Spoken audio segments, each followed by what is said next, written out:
Welcome to ToV Live. It is Valhalla time. Woohoo! Yeah!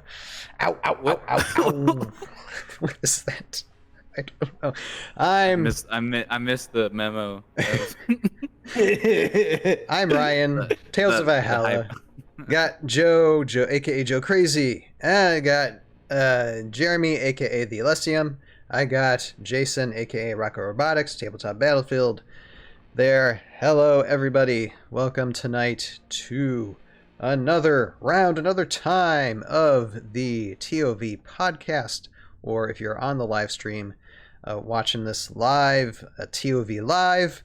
Or if you're watching this on YouTube, it'd be ToV Live or the ToV Podcast, whatever. We're here tonight.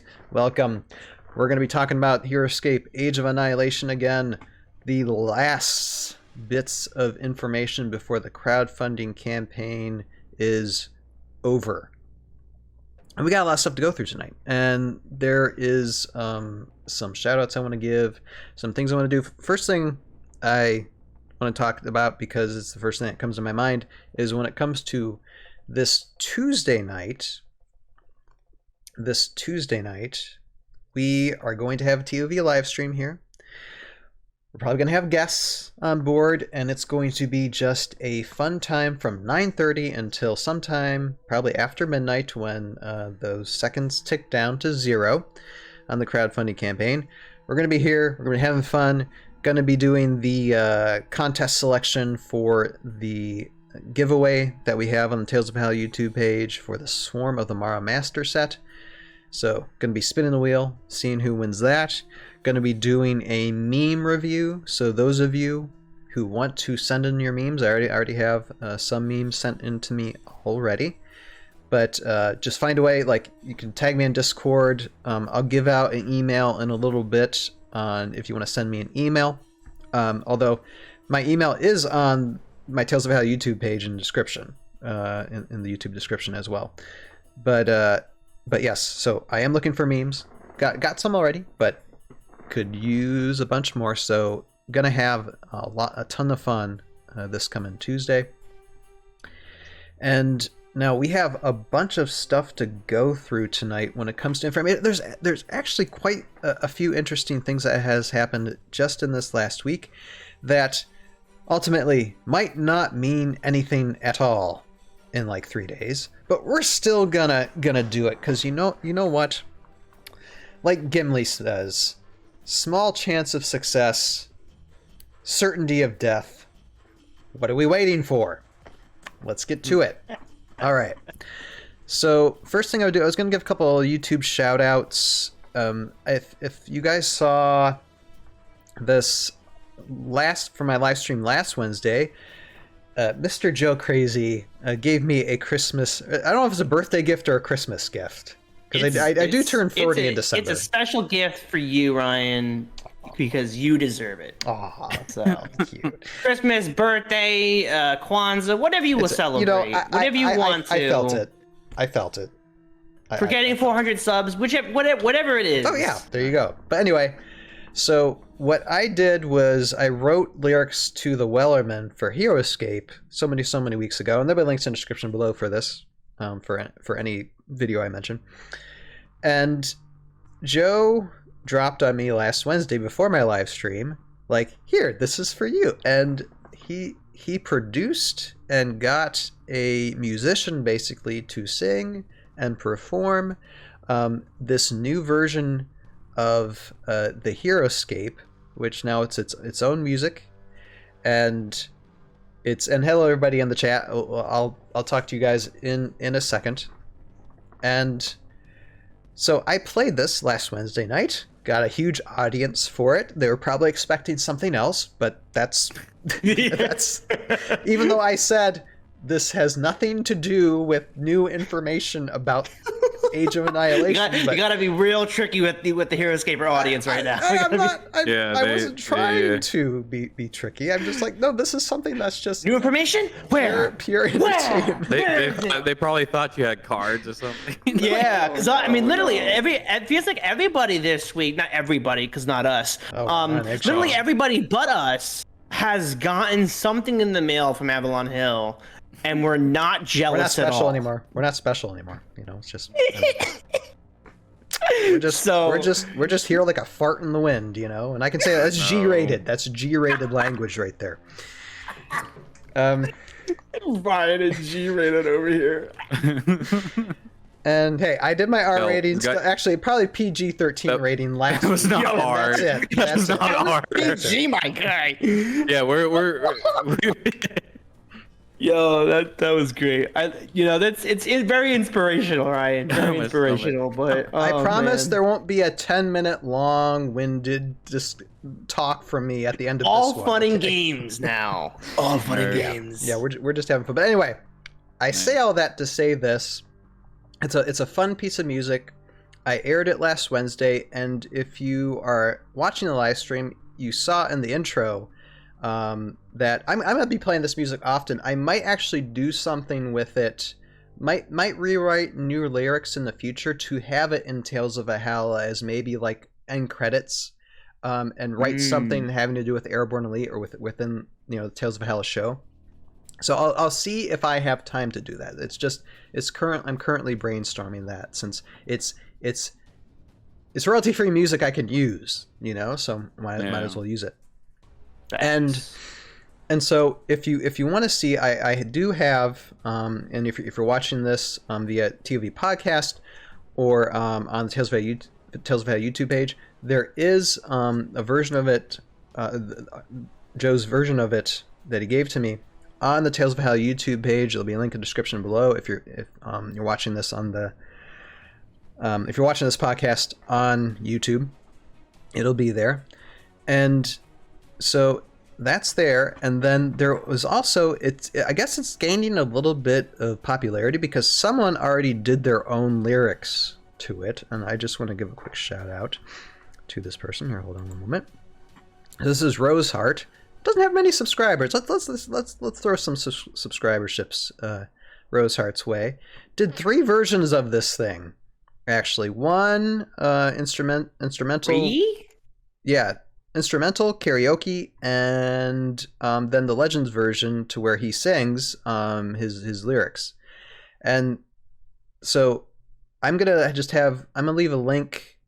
If you're watching this on YouTube, link in a description below for Roseheart's channel, and you can listen and enjoy what Roseheart was able to do. So congratulations, and just thank you so much, Roseheart, for that. And please, anybody else who wants to do that, please let me know. Roseheart, let me know in the Discord chat. And so I listened to that. I'm just like, that's cool. All right, great. That's pretty good. And okay, I just want to address the Twitch audience for a second. Undamp Pick says, I moved from 3 to 5 pledges. You can't say I'm not doing my part. # save the Vorid. Lovely to see you, Undamp Pick, tonight. And Marion's there. Hola, amigos. Hola. Welcome, Senorita. everybody. Not senora. Senorita. Everybody's here to party. She's not a senora. She's a senorita. There you go. Okay. See, I know a little bit of Spanish because I've been married to a Hispanic for 13 years, so I know a little bit. I should know way more than what I do. Anyway, okay, I digress. Now, I do have a couple of YouTube channels that I want to throw out here. First off, and I should have mentioned this like last week. I don't think, or maybe I mentioned it a little bit, but these guys from MWG Studios were one of the guys who got some playtesting stuff from Avalon Hill, and so they were able to play. I'm jealous because they might be the only few people that are going to be able to play this. Some new character cards and sculpts of the miniatures in Age of Annihilation, and they had a ball. It's a fun video. Like I said, link in the description below if you want to watch it. And they loved it. They loved the Heroscape Age of Annihilation thing, and it was a nice little bump in the crowdfunding campaign after that video was released, and it seems like lots of people watched it. So that is a positive thing when it comes to that. So yeah, no, and just thank those guys so much for doing that video. And then there is one more person, and this was a channel that it's not a big channel, but it's an interesting thing because let me explain first. I was going through my YouTube comments today on my Tales of Hell YouTube page, and there's this segment that says mentions, to where sometimes people will mention your channel. Sometimes MK Plus Ultra does it. I think Jeremy has done it once or twice, and so I see those. But then I saw from a channel that I didn't know who this was, and so I looked this channel up, and it's called and like I said, link in the description below be for this, because I found it quite entertaining. It has really nothing to do much with Heroscape besides the fact they do have a video on Heroscape, and they're very positive about it, called The Somebody Show.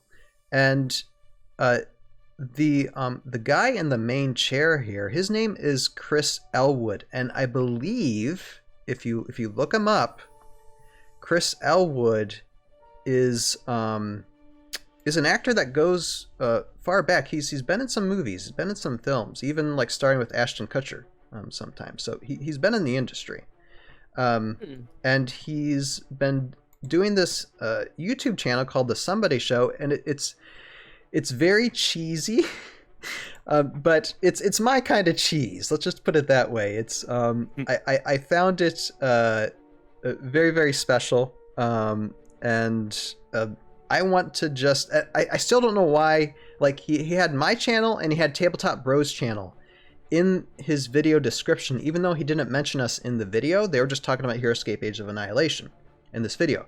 So for some reason, I don't know if maybe he just Googled Heroscape and then Tabletop Bro and my channel came up, and so he decided to put us in there, or he knows our channels, or what. I have no idea. I hope he knows your channel. I don't know. I don't know. I can because only when assume. I search up Heroscape, you're not the first one that comes up. I don't know what that says about me or the algorithm, but yeah, I don't know. But anyway, anytime anybody gives me any type of mention or shout out from anywhere, I find it, like they made this video like a couple weeks ago, and I didn't find out about it until today. So this is as soon as I could give them a shout out. But seriously, check out this channel. I've seen a few of the videos. This guy's pretty funny. He's very, very charming. Very, very charming. Little it's like basically talk show comedy skits and interviews that he does with like YouTubers and I think people within his community and such. I'm probably going to watch through all the videos that this channel has eventually. But yeah, so just to mention the shout out to that, to the to Chris Elwood and his co-host Sean Meehan from The Somebody Show. I think they said in one of his videos that for their second season, their goal was 1,000 subscribers, and they're 127. So let's see if we can get them a few more subscribers. Okay, shout out to that YouTube channel, and all the best to them.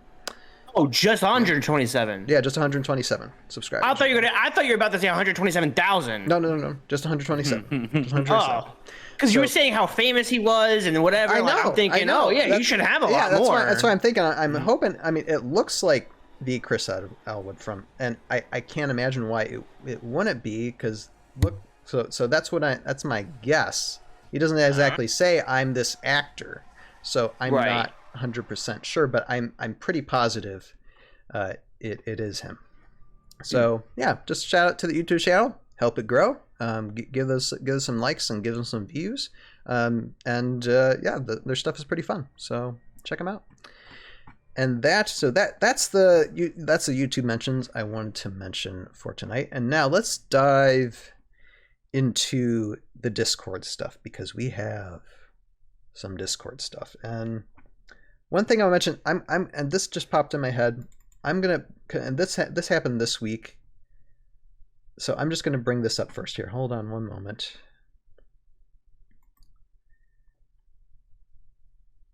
And then language stuff after this too, because I know we have the language stuff. But first, what language? Mm-hmm. The Valkyrie language.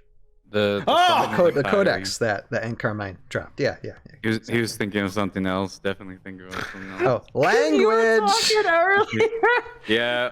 I No, Joe, not that language. Man, we're talking about linguistics now. We're gonna keep it going for the next 5 episodes. Just language.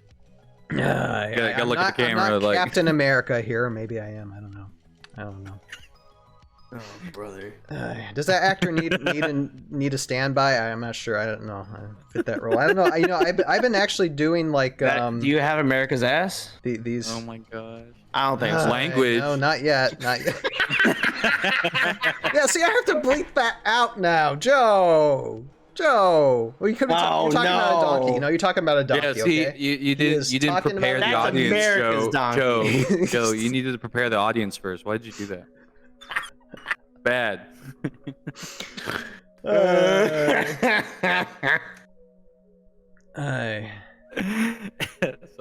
Anyway, now that we got derailed, okay. So Mind dropped this, and he's talking to Myth in this, but he dropped 2 concept arts, and this is huge. This is huge. He says, well, Myth, if you really want to have something to debate, let's talk about what Jandar and Utkar might look like after unspoken years of accessing the mystical energies of the Wellsprings. So this is concept art for Utkar and Jandar. All right, let me bring up first. Let me bring up Jandar. We truly need T-shirts with these designs on. Oh them my now. gosh! It's just look at that. So just Wellspring drugged, basically. Hyped up. Just I not T-shirt. I want the miniature. I want the. There would never miniature. be. How dare you? There should never be a miniature of the Valkyrie generals. Why not? Oh, just there's a lot of people that want it. Because we're supposed to be embedding ourselves onto them when we take the armies.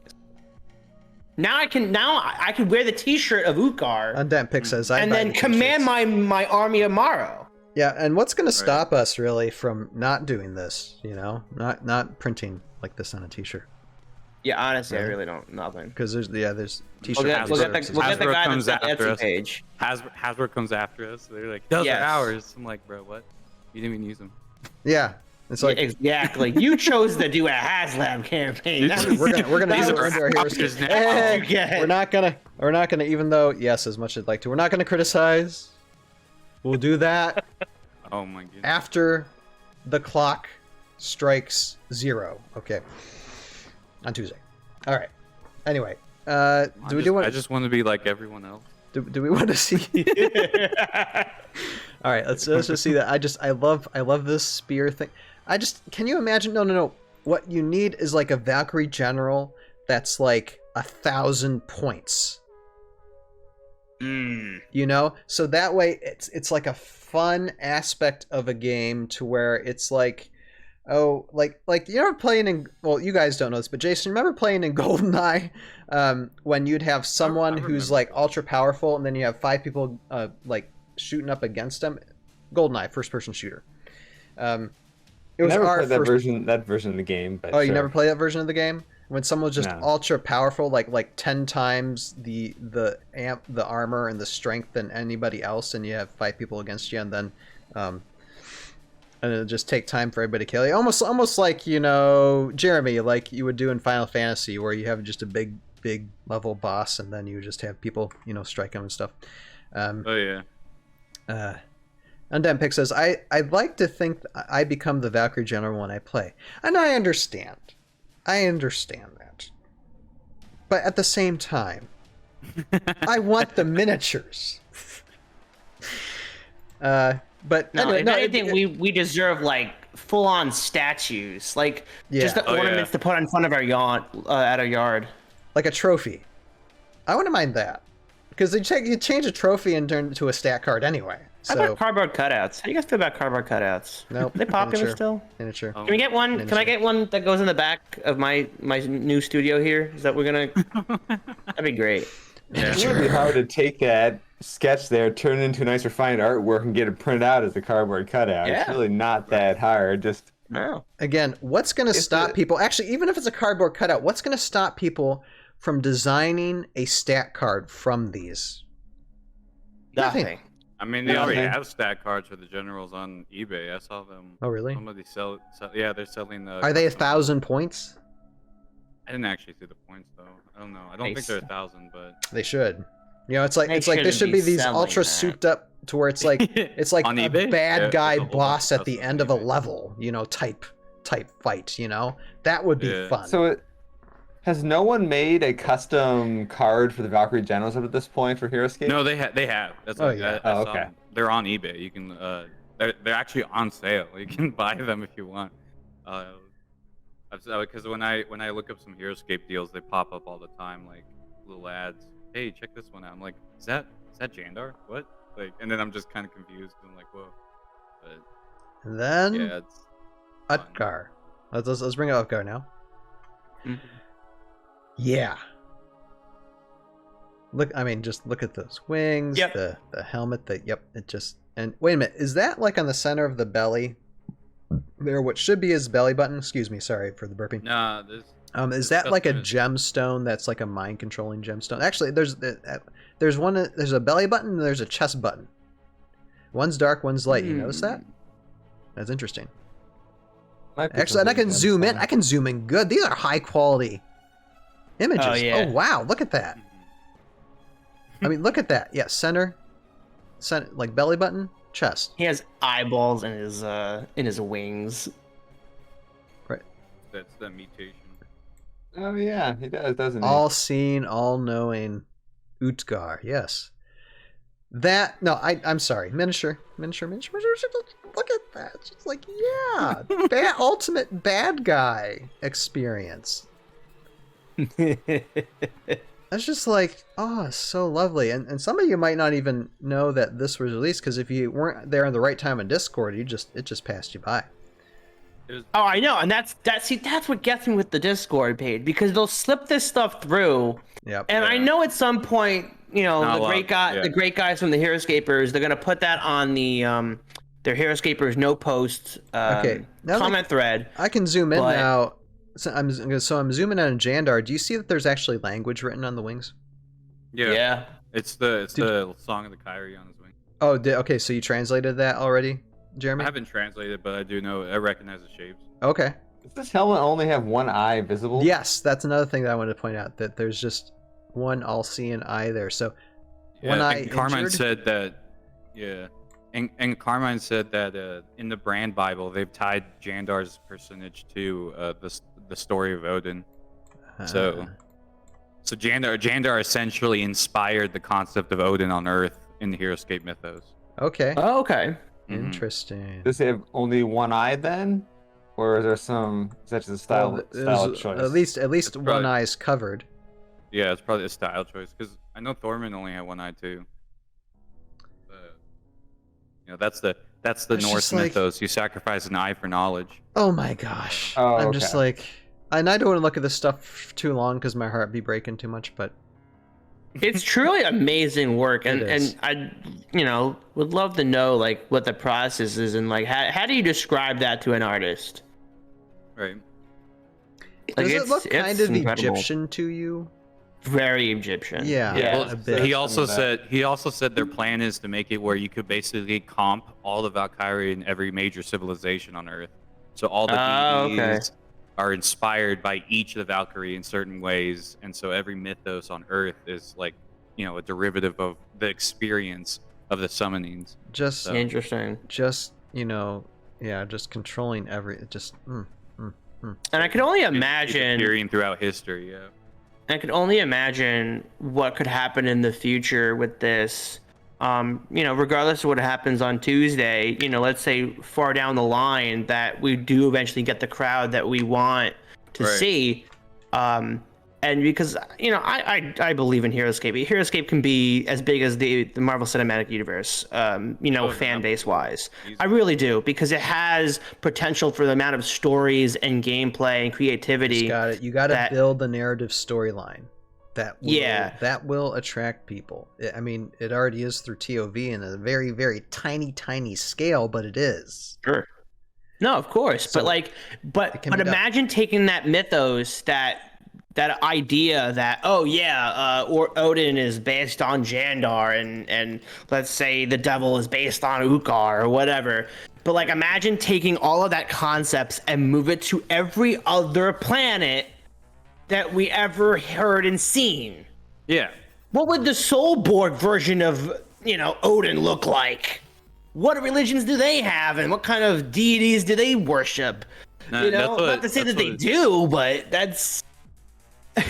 That's what we were talking about, way back. So you remember when Carmine was giving us those little lore bits in the beginning? He dropped the lore bit, and he said the name of deities. He said, what was it? Odin and Shiva, Zeus, and Osiris, all those gods from the different major civilizations in history are inspired by the Valkyrie. So, and I was like, do you guys have gods for the Phalanx? Do the elves have gods? Were they inspired by the Valkyrie? Is that the point? Is that the Valkyrie have been messing with history across all these planets for, who knows how long? So, but no, it's cool. I hope it goes somewhere. That's my.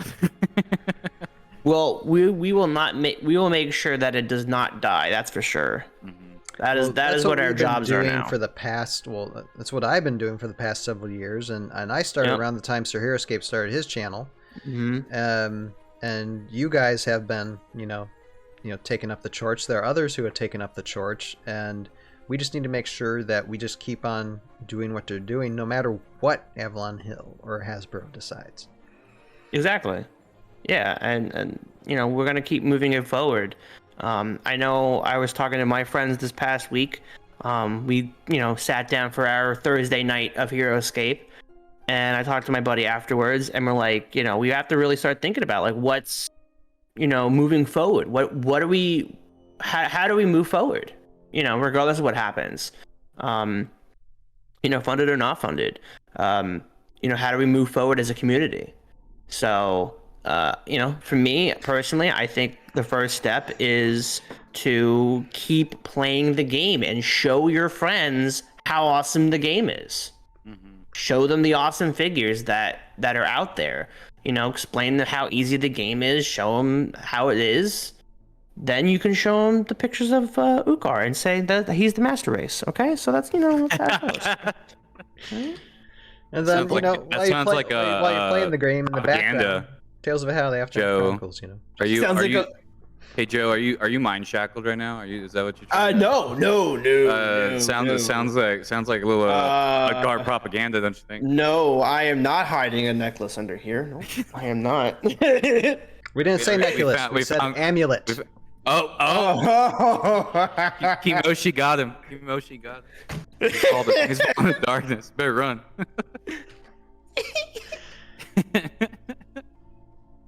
No, but I'm actually, I don't know. I know a lot of people in the Discord have been really, dreary, and I absolutely understand, right? But one thing that I got out of this whole experience, I'm playing Heroscape every week now, right? I didn't get to do that before this campaign, but I'm doing that now, and I'm playing Heroscape at my mall, at the mall, in my town, right? They have a war game store there, and the store owner even knows about Heroscape. He's like, he told me he was like, him and his friends use it for BattleTech. They use the terrain for BattleTech, and I was like, I've heard that name before. People talk about that a lot. And he just thought it was really cool that I was set up, and he even told me, he's like, you should network with the war gamers in in your area and just start telling them that you're trying to do a Heroscape thing. And like, even with this campaign, regardless of what happens on Tuesday, I'm already meeting a bunch. Like, I met 2 actual people who played Heroscape in the past, and they want to come back, and they're gonna come probably stop by this week and play.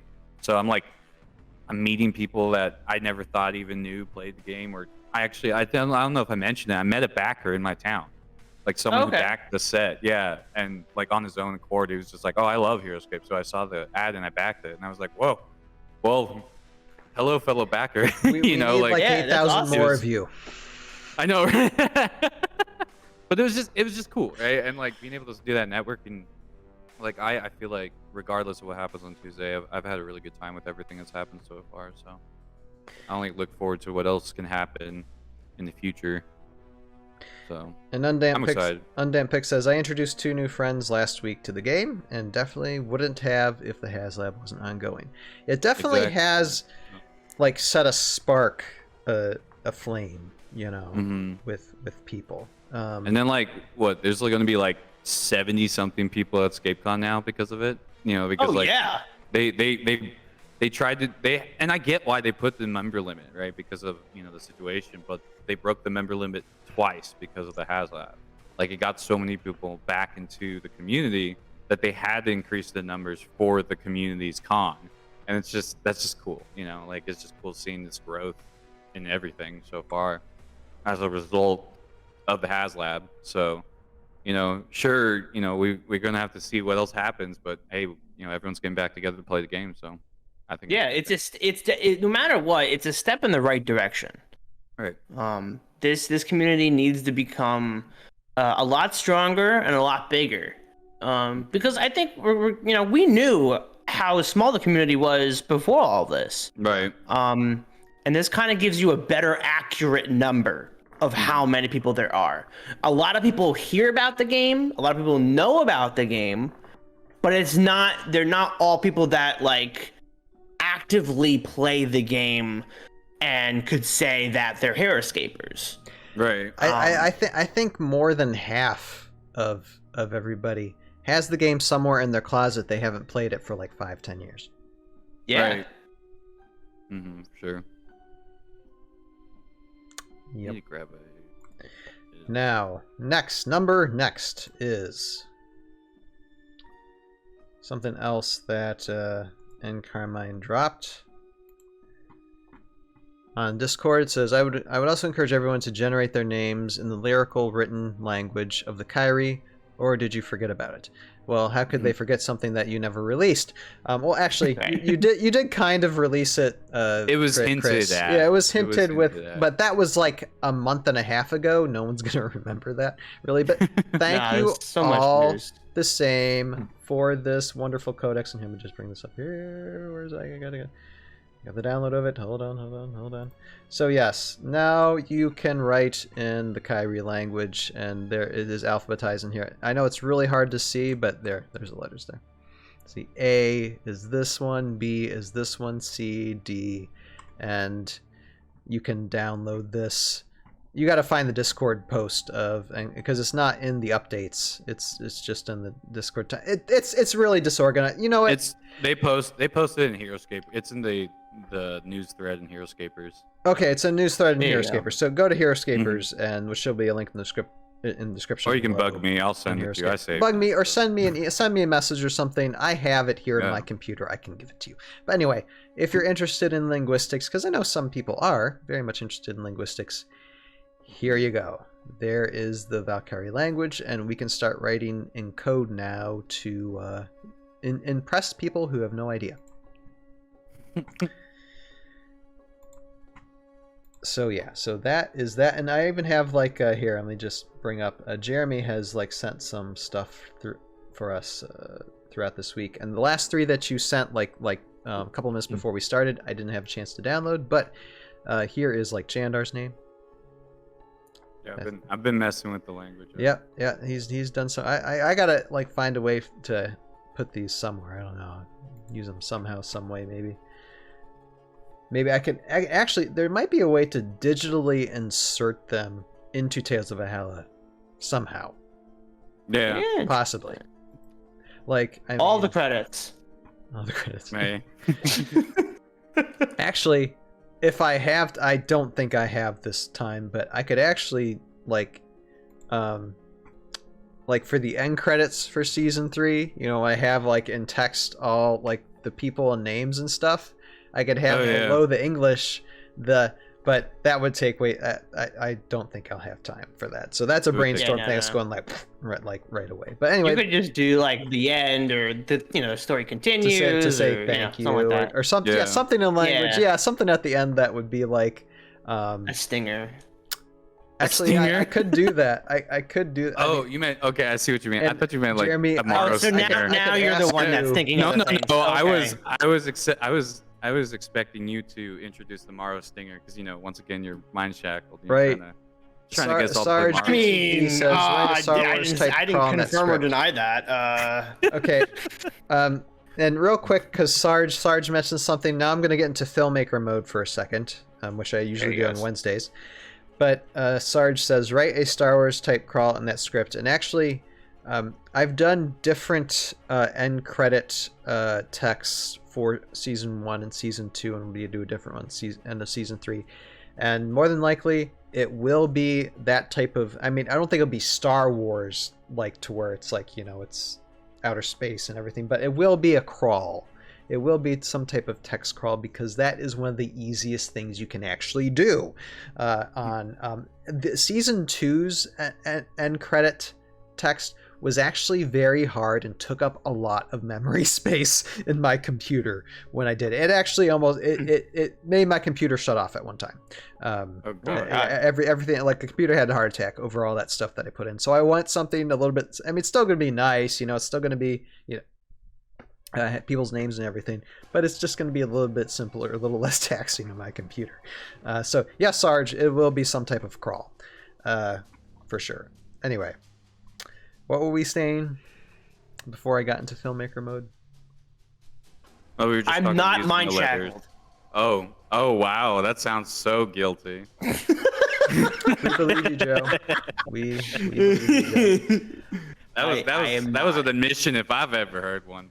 Yeah. I am gonna wait a moment.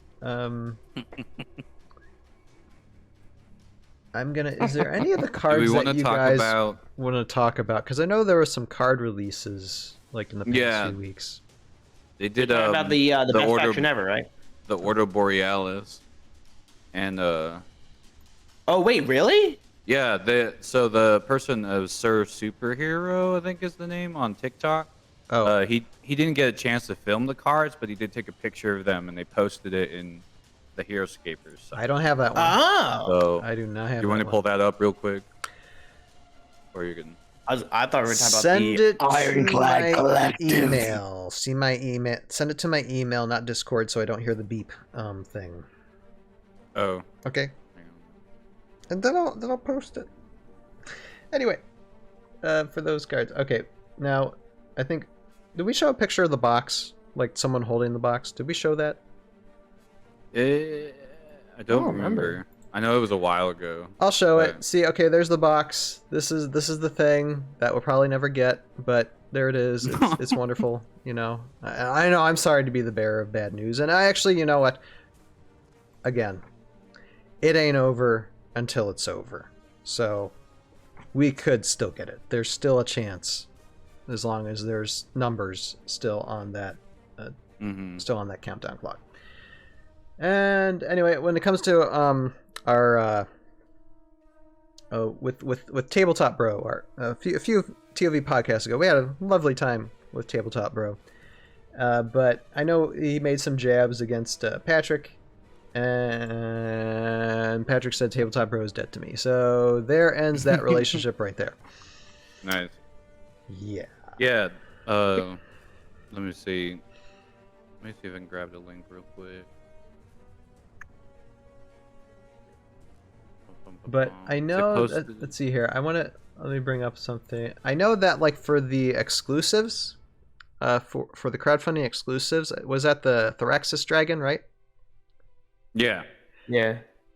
So Yeah, and then what else was there? I think it was this one. I can't really see it all that well. Scabrith, Lord of Ruin. Yeah, Scabrith, yeah. So these two guys, was one of them a Hive Lord? I guess not. Yeah, Thraxos is a Hive Lord. Was it? The oh yeah, there he is. There's. Yeah, people got excited over that. Yeah, it's just bonding with the Nagrobes. I mean, these guys are absolute. I mean, 195 points for that. These guys are absolute beasts. Scabrith is 185. I just want so deeply, madly, terribly. Anyway, all right. See, this is why I can't stay on these things for very long, because then it gets depressing. You know.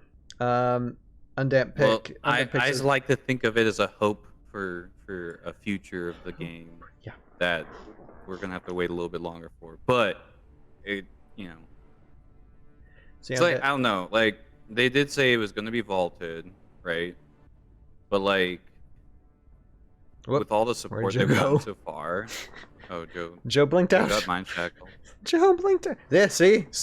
I knew it. It's red. It's the Joe crazy red. He's with Utgar, and I think he sent a message that I can't see right now. Hold on, people. Hold on. Oh, you don't. Okay, no links in chat. I got you. Oh, okay. I gotcha. Okay. Yeah. Joe is currently mind shackled, and he's trying to release that mind shackle. So he'll be back with us in a few minutes. So that's okay. You know, I'm just a train wreck away from just this whole podcast just going in flames, really. Hold on a moment. All right. Did you send me something via email, Jeremy, or have you found the thing yet? What's your? Hang on, you gotta send me your email again. I have the link. Oh, just send it Discord. It doesn't matter. Just do it. Okay. I'm trying to be so nonchalant and suave, whatever you say the word. I'm gonna go to Twitch chat real quick. Okay. I think that's what we need to do right now. Okay. Undamp Pick says they posted the cards for the Ordos. I missed that. So did I. And also Undamp Pick says, imagine how big the box will be with 5 copies included. Yes. Sarge says, I would have to think they would send the 5 separately. Can you imagine though 5 in like one huge box? Like it takes like a semi-truck to make, to like semi-trucks full of boxes full of 5 of these. Now that's fun to think about. 5 of these game boxes. And it's like UPS, FedEx, United States Postal, they'd be going nuts. And you would have to have the packaging unmarked. So you'd have to have the packaging unmarked so nobody knows what's inside it, because you would have a lot of stolen merchandise probably. Right. Yeah, Ordo and Oberon cards. Right. Okay. Undead says, I received my Kickstart of Zombicide, Undead, and Alive with multiple expansions, and it came in a single box. I don't think Hasbro would want to play extra in shipping to send multiple packs. Yeah. That's what I mean. I don't know. You wouldn't think they want to pay the extra shipping, but they do. I ordered 3 Hero Quest expansions at once, and they came in 2 separate boxes. There you go. Huh. Okay. It must depend on production or something. I don't know. And I'm saying things out of my butt right now, and I had no idea. I just don't. Shipping boxes is a very complicated thing. They probably have certain sets of boxes they have because they don't want to buy tons of box sizes, and then it's a matter of how they can cram their products in those box sizes. Jeremy? Yeah. So I bet if you ordered 5 copies of the Heroscape, you get 5 separate boxes. So they probably have a box designed for 1 copy of a large game like Heroscape, and they do not have a crate for 5 of them. It's not worth their time and effort and inventory to manage that many box sizes. That's what I was thinking. Jeremy? What's up? You sent me a link. Yeah, that's the Ordo and the Oberon card. Yeah, I asked for the images. Oh. Not the link! I don't have time to go through a link. I'm managing a podcast here, Matt. What are you doing to me? You're killing me, man. You're killing me. Everybody to breathe. Melting down. Deep breaths, because you're Melting deep breaths. down. You're having a panic attack, and you need to take a breath. But seriously, no, I don't care. But yeah, I really need the images, man. I can't go on Heroscapers and be like, I'm okay, Sarge. I'm okay. I'm gonna be 40 in a month, okay? Just you know. I'm just grasping to these last few weeks of my 30s, and it's just slipping through my fingers like sand. Okay. I need to watch City Slickers. There you go. That'll get me in the mood. All right. That's the only coming of age 40 movie that for guys that I know. And maybe the Three Amigos because the bad guy turns 40. Yeah, that's all I got. All right. I hear a bleep. I'm hoping that's the image. Okay, there is a. All right, let me get this. Okay, I'm gonna download this thing. Okay, save image as saved. All right, so we got one image, and let me bring this up before we lose our audience. All right. Get this here. And let's take a look at this card. You can never go wrong with City Slickers, said Undead Pick. I know, you know what? That's a classic. I actually watched that when I was like... It was one of the movies that my parents actually let me watch as a kid. Which they probably shouldn't have because there are some very adult themes in that movie. And in City Slickers too. But... I loved it, and I haven't seen it in a long time. Plan to watch it on my around my 40th birthday because it's just it's rite of passage, or something. And none of that has to do with miniature wargaming, by the way.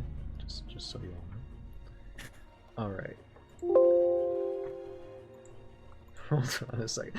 See, I say things in order to get these things downloaded, and so we can see these images. Okay, which one is the one that I guess I'll find out.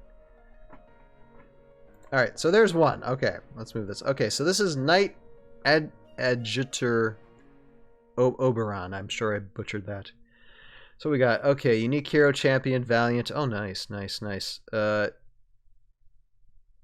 Remind me who is the image. Okay, I don't know. I don't know. If you're watching this on ToV Podcast, it doesn't matter so much. But it's the bear with claws.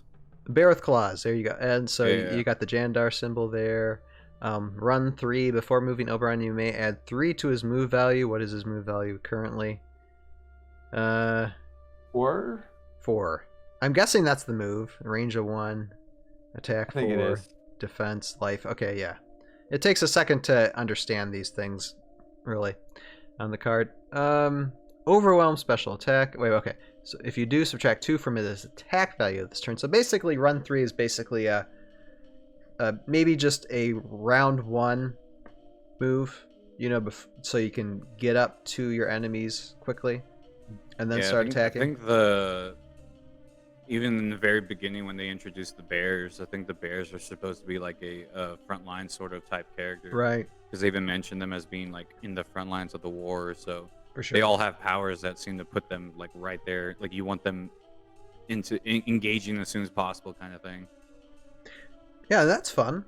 Overarm special attack, range 1, attack 3. You may attack twice with overarm special attack. If you attack the same figure a second time, you may roll an additional attack dice for the second attack. Oh, that's nice. You may not use overwhelm special attack if you use the run special power for this turn, which makes sense. So, yeah, you take a turn running up, then you take another turn.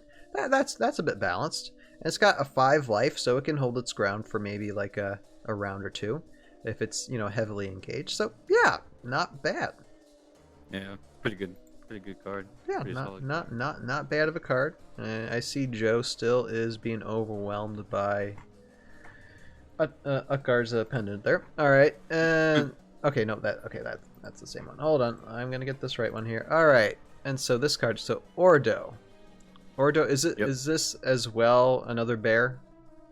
That's the harpoon bear squad, the range bear nice. squad. Okay, so yeah, unique squad. All right, Knights. Militaristic. Now that's a word we haven't seen before. I think the only militaristic guy we have is Shurak, the giant. Okay. Fire giant. So. But yeah, it was a one-time personality, so I think that's the second time they've used militaristic. So with this squad, let's see here. We have so it has a range, like these squad, they have a regular range of 1, right? Movement 5, not bad, and 2 life, which isn't it. There's not many squads with 2 lives, which is kind of nice. Yeah, that was a new mechanic they were going to introduce. Yeah, I kind of like that. So and let's see here. Sarge says, run could also be good to bum rush a 1 defense squad. Also, yep, that's true.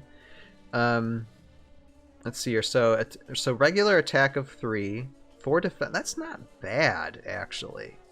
And so your range is 1.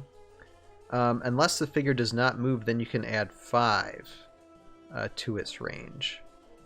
Which, I mean, that can be quite effective, especially if, say, if the squad gets rushed but not quite engaged yet, to where like someone's advancing toward them, and then all of a sudden it's their turn, and I got this range all of a sudden because I'm keeping still, and you're 6, you're 6 hexes away from me, 5, 6 hexes away from me. I can now hit you. That's cool. I can now, if they're knights, do they work with Sir Gilbert's Jandar's dispatch ability? They should. Probably. So he could potentially move them up, and that's not their turn per se, and then they can get their range boost. Oh my goodness, this is synergy. Synergy. Oh, I want to use knights now. This just makes the knights just that much cooler to use. I mean, they're already fun to use. And you can have them surround Concan, and they get the boost from Concan. And if they're not moving while they're protecting Concan, they start to shoot. So it's a ranged knight squad basically. That is very, very nice. I gotta when we get a time to do it. I actually got to play test the pirates on Wednesday. I proxied them with a friend, and they're a lot of good things to say about. Let's just get into that right now. I probably have the cards for them. Okay. Here, hold on a second. I have to. It's here. Is Crimson Widow a pirate? Yeah. Okay. You want to talk about that? I used Crimson Widow. Okay. So altogether, for my army, I drafted the Admiral, so Admiral EJ7 or 1M, Crimson Widow, the Knaves of the Silver Scimitar, and then the Tagawa Samurai. Right. So my trick here was with the Crimson Widow. As you can see, she has the higher crew power, and so that allows her to pick any unique squad you have in your army and make them into pirates for the duration of the game. So that's why I drafted the Tagawa Samurai, because I had her hire them as pirates, right?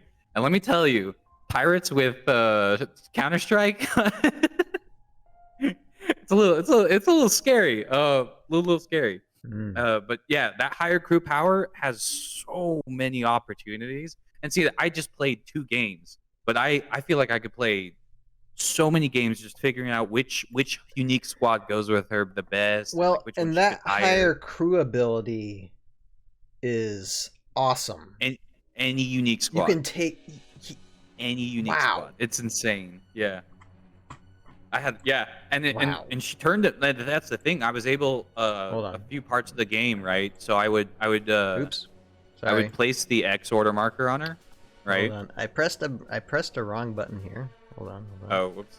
Hopefully I don't. Nope. That's not what I want to press. Hold on. You're just looking at me right now. Yep. Just shine those pearly whites, Jason, while I figure this out. All right, I guess I'm taking over the show for a little while till Ryan figures out the tech gear, so not make it too awkward. I don't know what I pressed here. Hold on a second. There we go. Grid. There it is. You gotta hit the grid. The grid button up in the corner. I got it. All right. There you go. Anyway, Jeremy. Yeah. Go ahead. No, you're good. I used the when you place an X order marker on her card, you can activate what's called the Midnight Raid, and it allows you to move 2 pirates that you have under your control, right?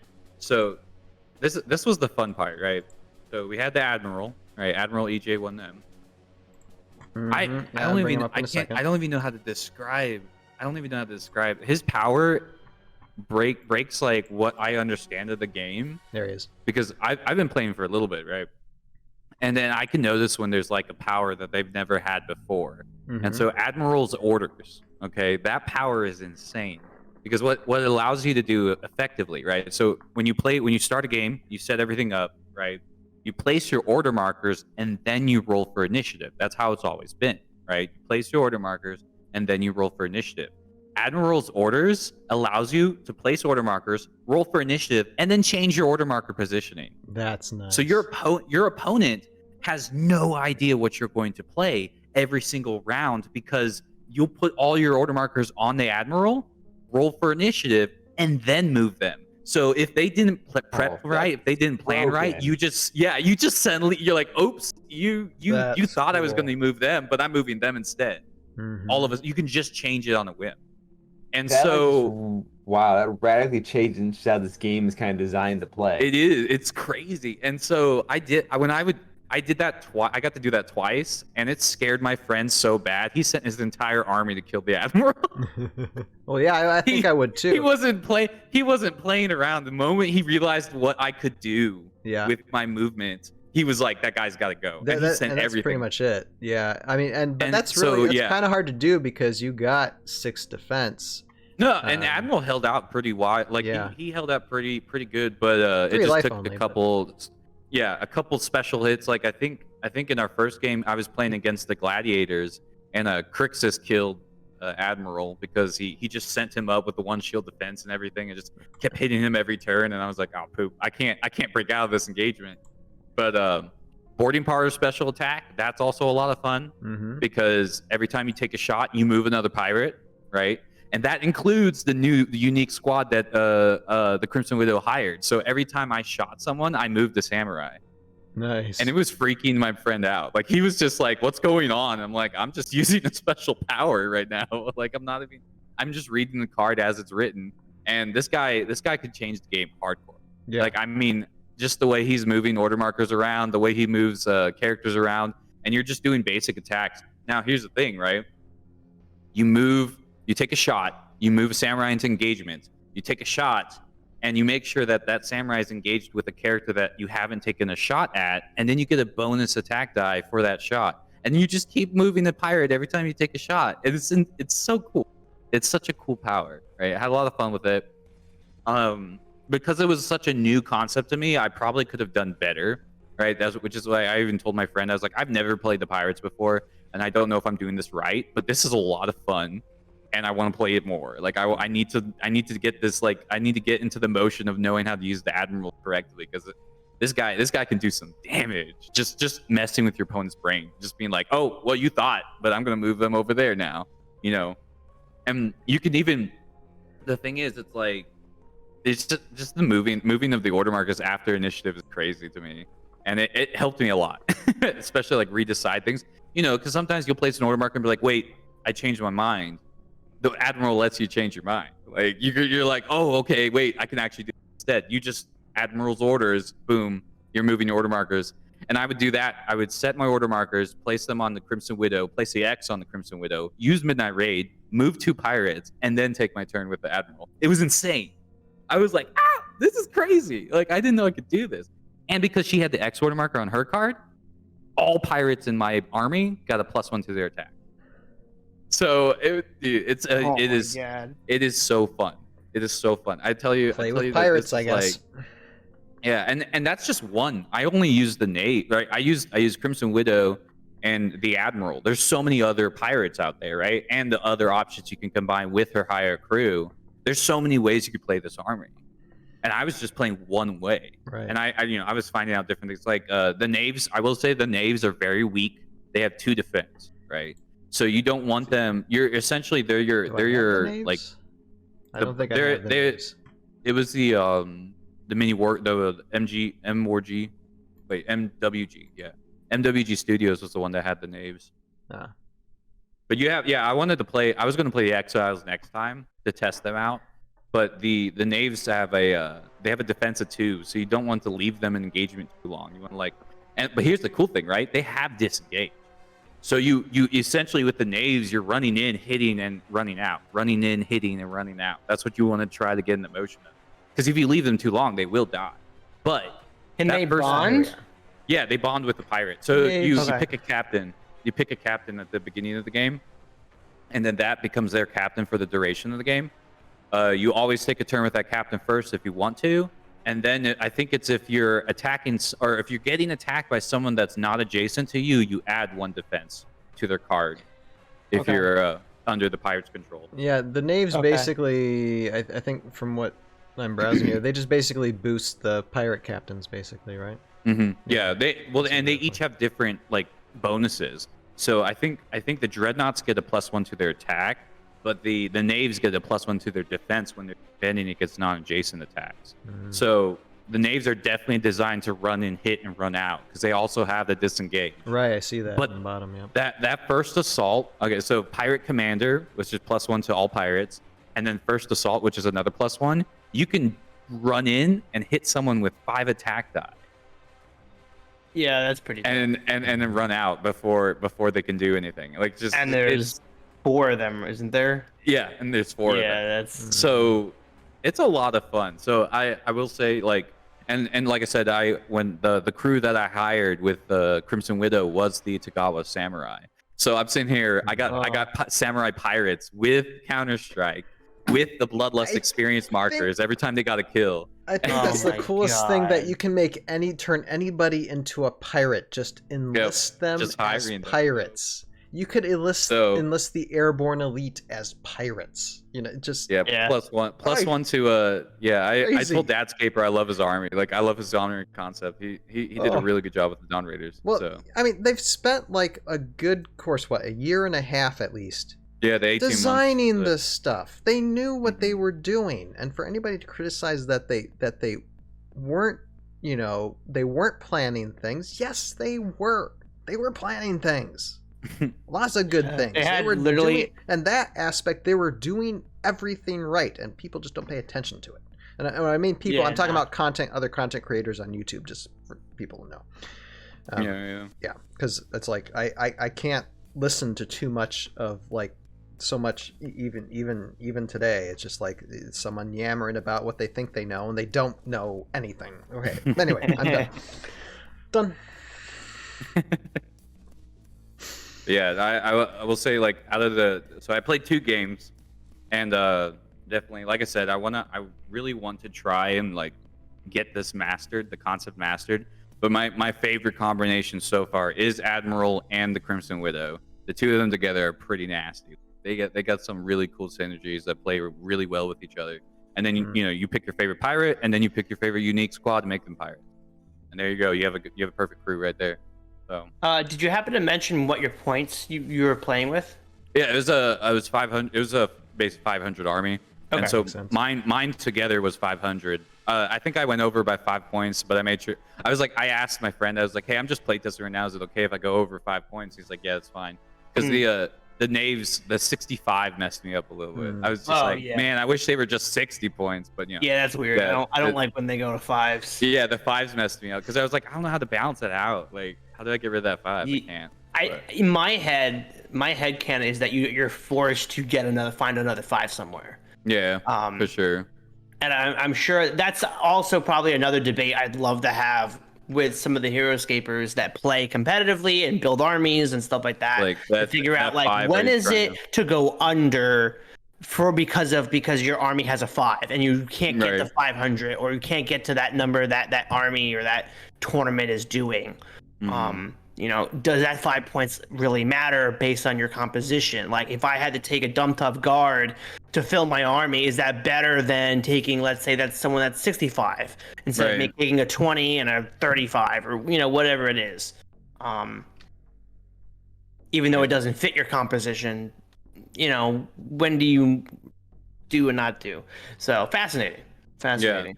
But yeah, I definitely I had a lot of fun with the pirates. That was just like I was explaining earlier, the whole concept of Admiral's orders was so terrifying to my friend that he just destroyed the Admiral as fast as he could. Like that was the funniest thing. Like he was like, that guy's going down.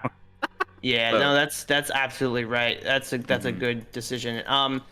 If you do like that type of character and you do want to play with him without proxying, which I'm gonna ask you that after that of who you pick to choose for these pirates, but there's a custom called Rygarn in the C3V that has that a very similar ability like that, where he can switch, especially I think it's based on range of like 6 or so. If you're in 6 clear sight spaces, you can switch his any order marker on that's on him to somebody else. Oh, okay, yeah, it's a similar power, yeah. Yeah, so I would definitely look into Rygarn. Nice. He's an absolute beast. Because he also has a Spider-Man like power too. So if you attack him, I think you have to roll, or whatever you roll, and then he teleports away. Oh, and he receives no wounds. Nice.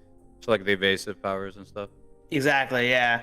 So who did you use the proxy for your pirates?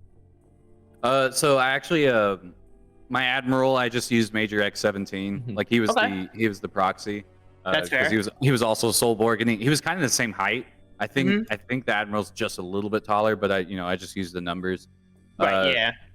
For the Knaves, I have the magic sets that came out. Arena of the Planeswalkers. Yeah. And there's a 4-person squad, I think, and I want to say it's either in the Illustrad one or something like that. It's a 4-person squad. Are they the black models? No, it's the white one, or the off-white color. Okay. So it was like since the Knaves are Revna, it kind of had the similar color scheme to her. So I just used them to proxy for the Knaves, and then I think I used Chandra, the fire user Planeswalker, because I was like Crimson Widow, right? So yeah. I used the fire wielder to represent the Crimson Widow. So. Oh, good. Okay. Yeah. So it's basically magic. I have a lot of Arena Planeswalkers too. Yeah. Yeah. The magic characters, because they're like that one solid color. They kind of allow you to. It's easier to proxy some of the characters while you're trying to figure it out. But yeah, no, I will like huge plus to the Dawn Raider design. Had a lot of fun with them. I scared the heck out of my friend. He was not having like every time I was able to do one of the powers and I would explain it to him, he was just like, "What?" So.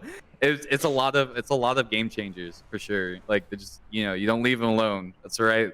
That's why they do their own thing now. So it's pretty cool. Very nice. And I mean that about wraps up. Unless you guys have anything else that you think needs to be mentioned. I mean, as far as like updates are concerned, I mean that's the general take of it. I mean there might be other like couple more cards or whatever, but that's basically the gist of it. Yeah, because we talked about MG or MWG. Yep. They got Admiral. They got the Pirates. No. They got it was their Ironclad that they did. Right. Yeah, we didn't really talk about the Ironclad. It was Watch It Played that had the Admiral, and then the Vorid. Which they did not get to play with because I was looking forward to seeing. No, yeah, they just showed it off. They didn't get to play any games. Yeah, that's what I'm saying. I'm like, if they should send us some so we could do some games live. Can you imagine the match I would have? Like a month ago. Send it to us like a month ago, please. Now, Undamn says, what about Kane? Kane. Oh, yeah, the Stomp. That's Imperator Kane. That's, yes. The Stomp. Kane. Let's see. Do I have, I'm surprised he doesn't act like he has range, which is like an upgrade to the Torkolna concept. Because I think is Stomp is similar to Trample, right? Yeah. Like mechanic wise. Yeah, it's practically the same thing, but it's a little different. Yeah. It's Torkolna with range. Yeah. And that to me is so different. Yeah, that's terrifying. Because like you're getting shot at, and then if you try to close the gap so you don't get shot at, you get stomped on. So it's like, well, shoot, what's the lesser pain? Literally, yeah. You're like, oh, if I can't reach you, I'll shoot you, and then once I get up to you, then I have something to do with you, like. Right. is very versatile. It's a very versatile unit, which is fantastic. And then let's see. And yeah, I mean, when it comes to like the Ironclad, like the Hellforge and stuff, I mean, they played that very well in the video that the Blast Furnace. I every time I see Blast Furnace, so I think that's crazy that you can't even place your own units next to the Hellforge. Like you have to be very self-aware of the placement, because if you have anything next to the Hellforge, it's also going to take damage. But did you see it said if any characters with the lava resistant power? And you know what I was thinking? Hellforge with the fire elemental. Yeah. Like you're just sending all these little fire elementals here, searing intensity everywhere, and then anything that doesn't get destroyed by searing intensity, you just eat it. Oh my! It's gosh. Like that's so devastating. Like nothing can be next to anything you have in your army, but you send them all forward and everything's dead. Like. No, that's a very easy thing to do too. Yep. Yeah, I love that combo. I mean the oh my god, the Iron Lich is incredibly terrifying. The surge tokens are crazy. Being able to do that, yeah, Iron Lich, there you are. Yeah, this warlord. Yep, vial injection. Yeah. 150 points has got to be, pretty. My favorite is the dismissive Strider. It's such a power, like he just walks over things. Right. Well, it's huge. It's like huge and tall. Yeah, you can move through small and medium, and you don't take any leaving engagement. So it's like a type of disengage. Its height is 11. Target. It's 11. And he can still shoot people while only engaged with these small and medium. So that's pretty crazy. Yeah, and I'm trying to think of the custom, because there's a custom, not a dragon. I don't know what it is. I want to see if I can find it. No, it's not in Quilla. Is it? Undamp Pick says in the chat, the Hellforge is very similar to the Omnicron Repulsors, who can't be next to your own Soulborgs, even though they boost the snipers and Zetacron's attack. Yeah. Yeah, the Repulsors, they're an interesting unit, for sure. Yeah, Marutuk is Dragon Spawn. It's a Dragon Spawn. It's a custom unit that has an ability called Long Strides. She can move through all small and medium figures. Nice. Okay. So. Yeah. Same concept. Yeah. Similar concept. Yeah, that's pretty good. Which is great, because I think that's what one great thing about the Age of Annihilation box set is it's taking their designs are taking a lot of the custom powers that they've created and applied them to units in different ways to kind of give the community the diversity of powers that the customs have already had. But a lot of the Heroscapers don't look at the customs as things that are like viable or like official, and they think, oh, they're just fan stuff, or I don't know exactly how they think. I'm not going to speak for them, but I think at this point in time, we gotta go to the customs. The C3V and what they have to offer is incredible. Yeah, and I'm glad they got a website up. I know they were talking about that. They actually asked me back at ScapeCon about the Wikipedia, right? Because I'm currently the admin of the Wikipedia, but I don't swear by it because I explained a long time ago the whole issue with the person that was editing everything and reading it. So like it's a lot of work right now to kind of even just clean the site up from all the nonsense that's on it.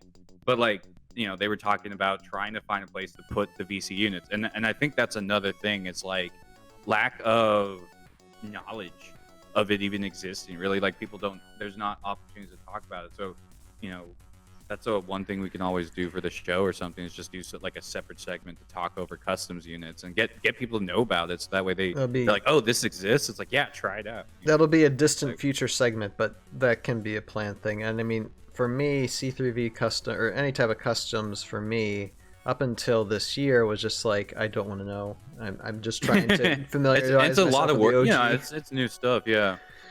But And no, I mean, the just little bit of dabbling that I've done, I'm like, it's quite interesting. It's quite Mhm. interesting. I still remember the quad pod that when I did the quad pod and I just picked up Jotun because I didn't know what else to do. And I was like, Jotun's 225 points. I can fit the 300 that way.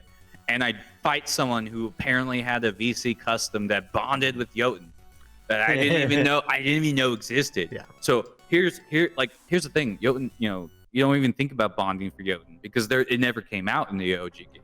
Right. So this person is literally moving Jotun every turn, and I'm just like, oh gosh, I can't even imagine how terrifying I was terrified. And that was really cool, but also very scary. So they worked really hard on the customs. They added some really cool concepts that definitely deserve the light of day when they get the chance. Yeah, the Morrow Nids, are my favorite C3 unit right now. Yeah, well, I faced against you, and someday that video will be up online. Someday. And that was a fun battle because I mean you had some C3V customs. I had a custom as well, and that was just very interesting to sort through for the first time. Yeah, those little things. Oh my goodness, I'm like I hate them. I want them. So, Yeah. Anyway, with the customs, do players expect those to be legal in any given tournament? they can No, so okay. that's my big sting with it is that when we went to ScapeCon, they weren't an automatic. You could take them with any tournament. Right. It was It had to be specific in their tournaments rules. Yeah. that said that you Okay. could take C3V units, and I feel like that's part of an issue with the community because they're like, oh, they're hard to get, or not a lot of people don't know about them. We'll force them to talk about them, And it's like they're really not that hard to not get. a nice thing to say. Force them. It's like Yeah, you do this challenge. now. Is it? No, but I like guess it gets them open to it, and I know it's a slow process, but I feel like that process is too slow, because the game is been away for a long time, and it's like we have tons of customs in the game. But Tons. and I think that's another thing that to really take to highlight the positivity that we can use from the results of the campaign. There's a lot of people that now know about Heroscape. The conversation has been reignited. So now we can introduce people to these customs. It's the fantastic work, and then tell them, you remember. How Dadscaper did the Dawn Raiders? Well, he also did this. He also Exactly. Talk about how the people involved in Age of Annihilation's design also was part of the VC group, and then I think that's the most important part is facilitate the conversation now that the doors are open.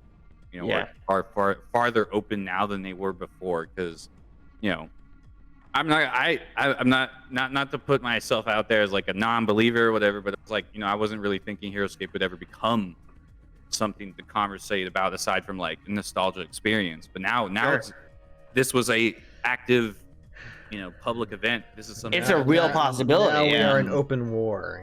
We are. The battle of all time returns. So we can definitely talk about customs and encourage people to look at the work that's been done in the past. Like, what was it? Who was it? Cleo, the guy, the host at PulseCon. That was one of the things he kept saying.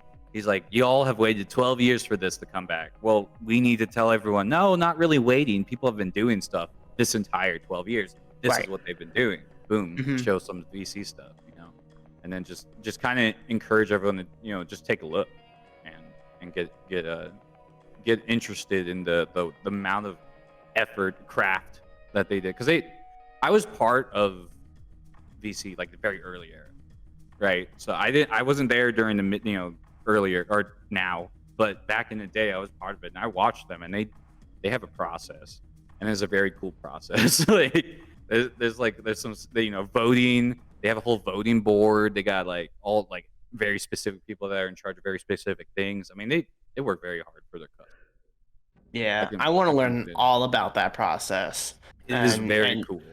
I can't imagine how difficult it is to get a unit in there, but that is something that I would like to hopefully strive for one day. Is learning how they go about going. I'm gonna drill Dadscaper one day. That video is gonna be so fascinating. Oh, well. Yeah. When I just drill him in under I'm like, how do you figure that out? What do I do for this? What's the thought process? Someday he'll be back here. He'll be back here with us. Yeah. We're gonna get into depth discussion about those things.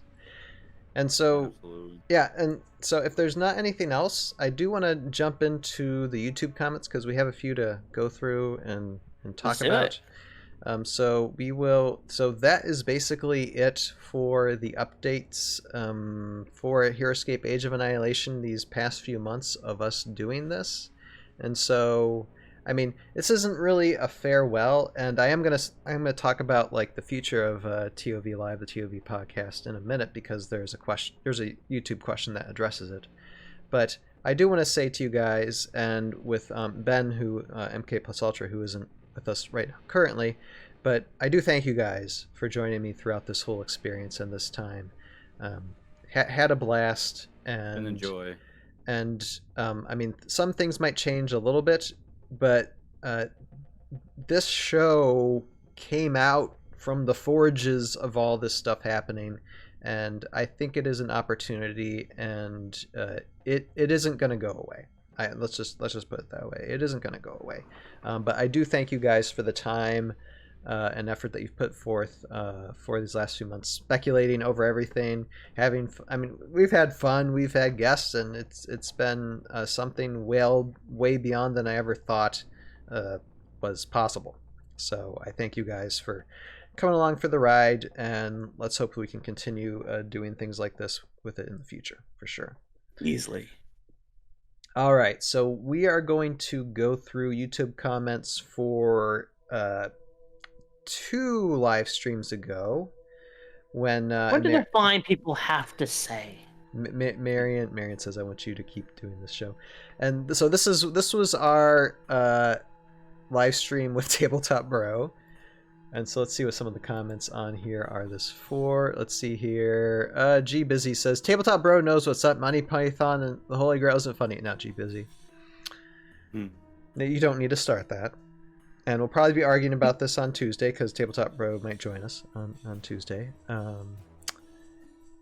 But this might end up being a debate.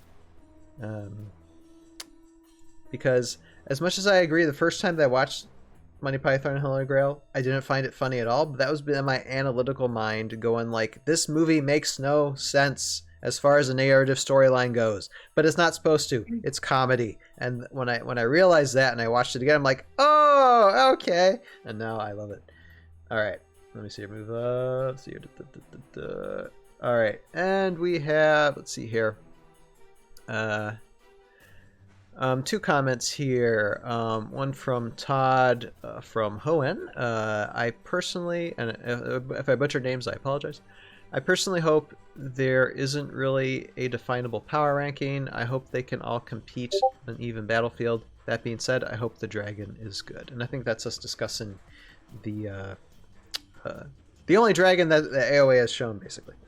And see here, Demon Hunter Pillar 86 also commented below here in a response. I don't know this guy, although I think he's expecting a baby any time. Congratulations if it happened. If not, but you don't know. Yeah, we're just, you're in our thoughts, man. You're in our thoughts.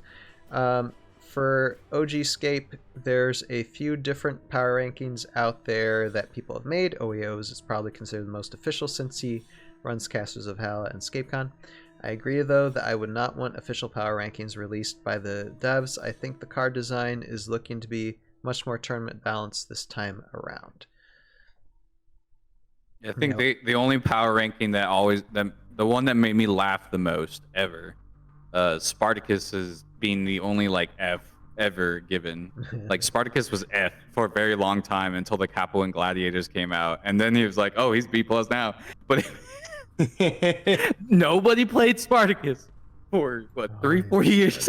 I am Spartacus. You know, I'm just gonna use Spartacus for just that line, right? Eventually, future ToV episode. Yeah. Just everybody's gonna shout, "I am Spartacus." It's gonna be going on for like maybe let's say 5 minutes, you know. And Actually, Like, no, yes, that's we gonna be know. that's gonna be Spartacus's introduction video for individual characters. You have in Tales of how you have the characters introduce themselves. I am this. I do this and this. Spartacus is just gonna say, "I am Spartacus. I am Spartacus. I am." It's like I am Groot. Script is already done. Right. Yeah, there you go. All right. It's the Heroscape. I am Groot. Brainstorming so you gotta do it. Done and done. All right. You gotta do it with different emotions. Next. I am Spartacus.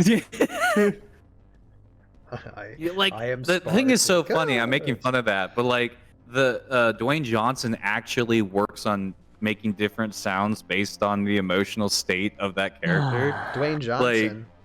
No, Yeah. no. Is it- No, it's not Diesel, Dwayne bro? Johnson. It's Vin Diesel. Oh my god. Yeah. Messed up.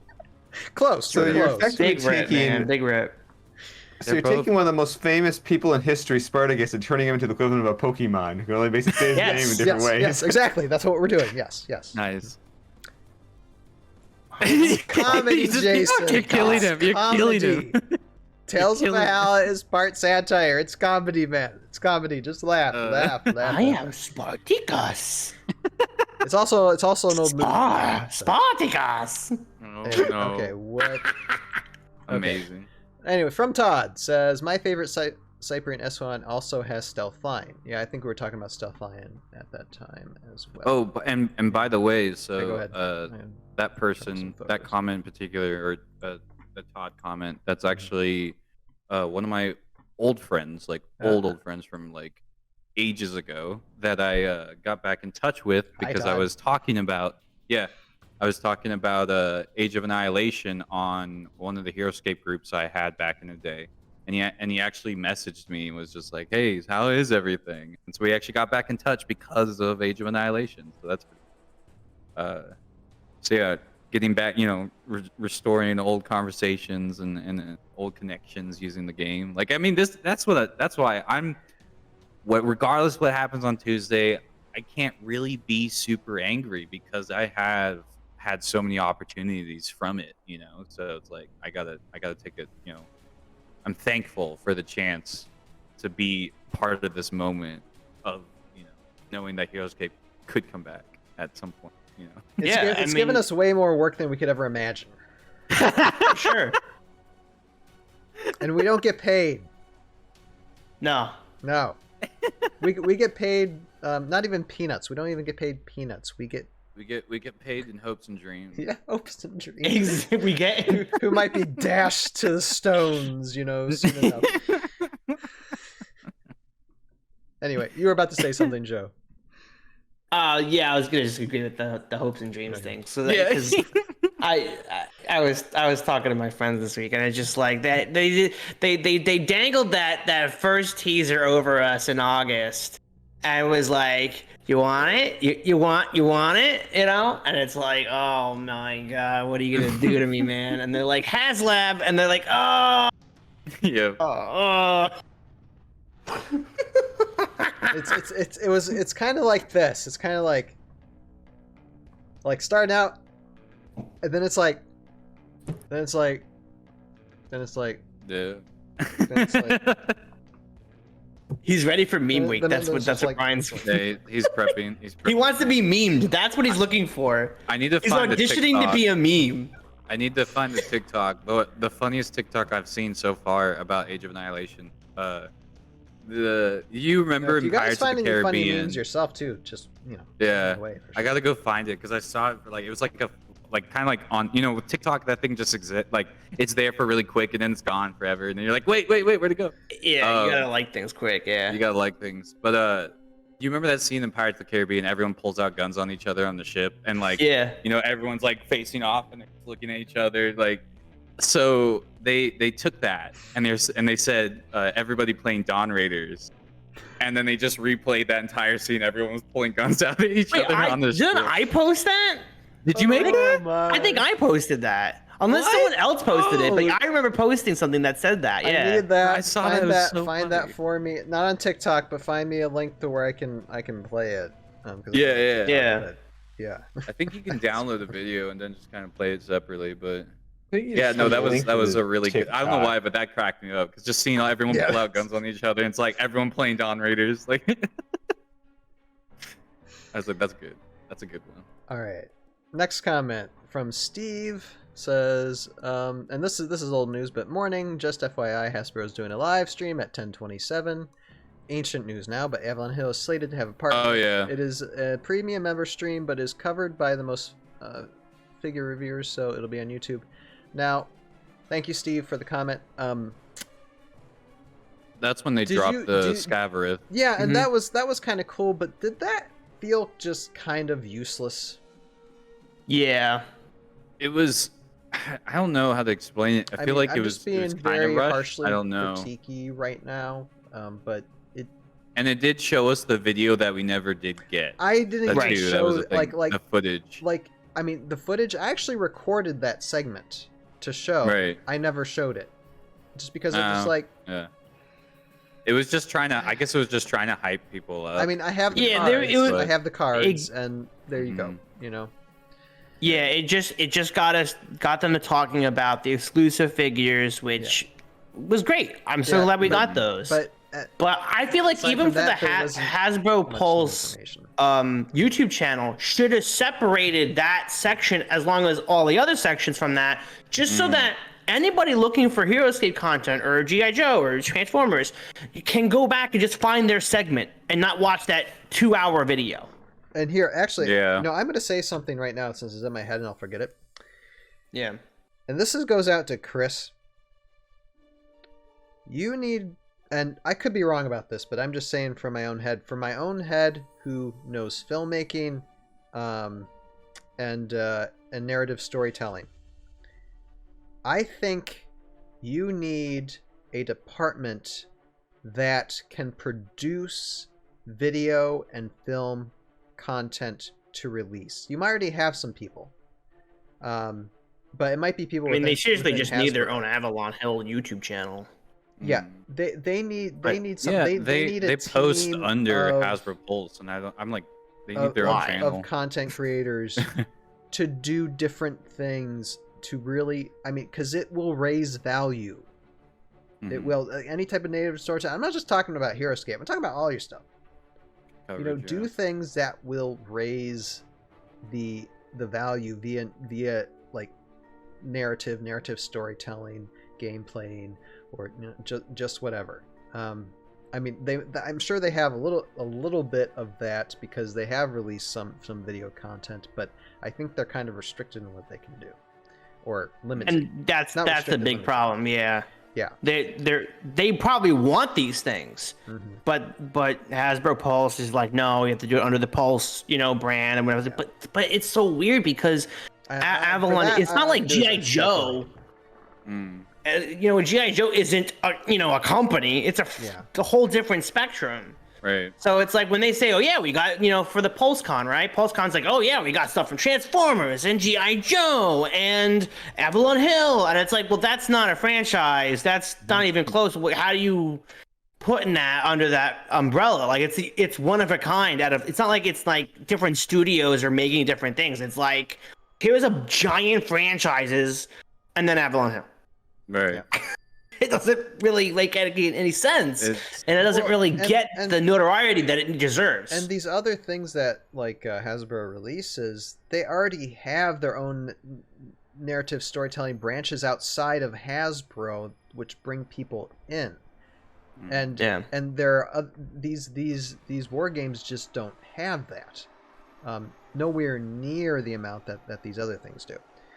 But anyway, that, like I said, that's a really technical conversation. I don't want to dive too much into it, but I'm just like saying, Chris, it's like, I understand you might be limited in things, but I think it is something fight for that would help. Anyway, okay.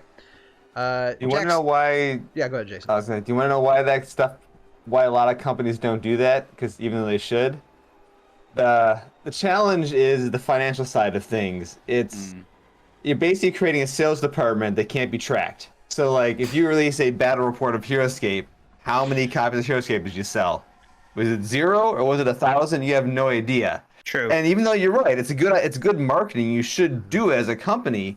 Where there's somebody above counting money and saying, "Oh, money's being spent," and you can't prove that this particular sales channel or sales opportunity produced how many things, they're saying, "Screw it, we're done." Yeah. That's assuming that there's not bureaucratic rules of Hasbro saying you can't make your own content. They may not be able to. Right, exactly. I don't know any of that. Like I said, it could not even be anything feasible, but that's just my suggestion. It could be wrong, but it's just obviously it's not as big as, let's say, Minecraft, but Minecraft has its own YouTube channel that produces content on, pretty much a weekly basis. That's how we need to get the funding. We need to connect it to Minecraft. I bet you. True. We would have got the $1 million real. Yeah. Let's go build a Heroscape map in Minecraft. In Minecraft, yeah. You know what? Let's go. You know what? Does anyone play Minecraft and know how to make skins? Can we get a Negok saw skin, a Sergeant Drake skin? I knew you were mind shackled. See, you keep bringing up these Mario heroes. First of all, if I was really mind shackled, I would have said, could we get mobs of the Mario drones that switch to zombies? That's what I would have really suggested. Okay, Joe, there's a modding community out there. Like throughout this live stream, so I don't know. Look, I don't know. I was looking for my Negok saw shirt and I was gonna swap it out while I was gone, but I can't find it. So no! I think one of you guys stole it. Okay. Oh, we were trying to save you from the Minecraft. Truly, we were trying to help you from nothing. You're saving me from nothing, honestly. There's not because it already happened. Okay, gotcha. Okay, next comment. Next comment. Okay, from Jack's Story says the Dryon have to be my favorite. I love the designs and love the creatures in the faction. Volarak FTW. Yeah, thank you, Jack. Thank you, Jack, for the comment. Yes. Ryan, do you know what FTW stands for? For the win. No one say anything. Ryan, do you know? I said for the win. Yes. Okay. Nice. that like it's interview not that phase. I had a feeling. Like in the back of my head, ago. I don't think he knew. I didn't think he knew. I don't think I knew like over 2 hours ago. And I might have researched it like a few hours before. No, I know it. Come on.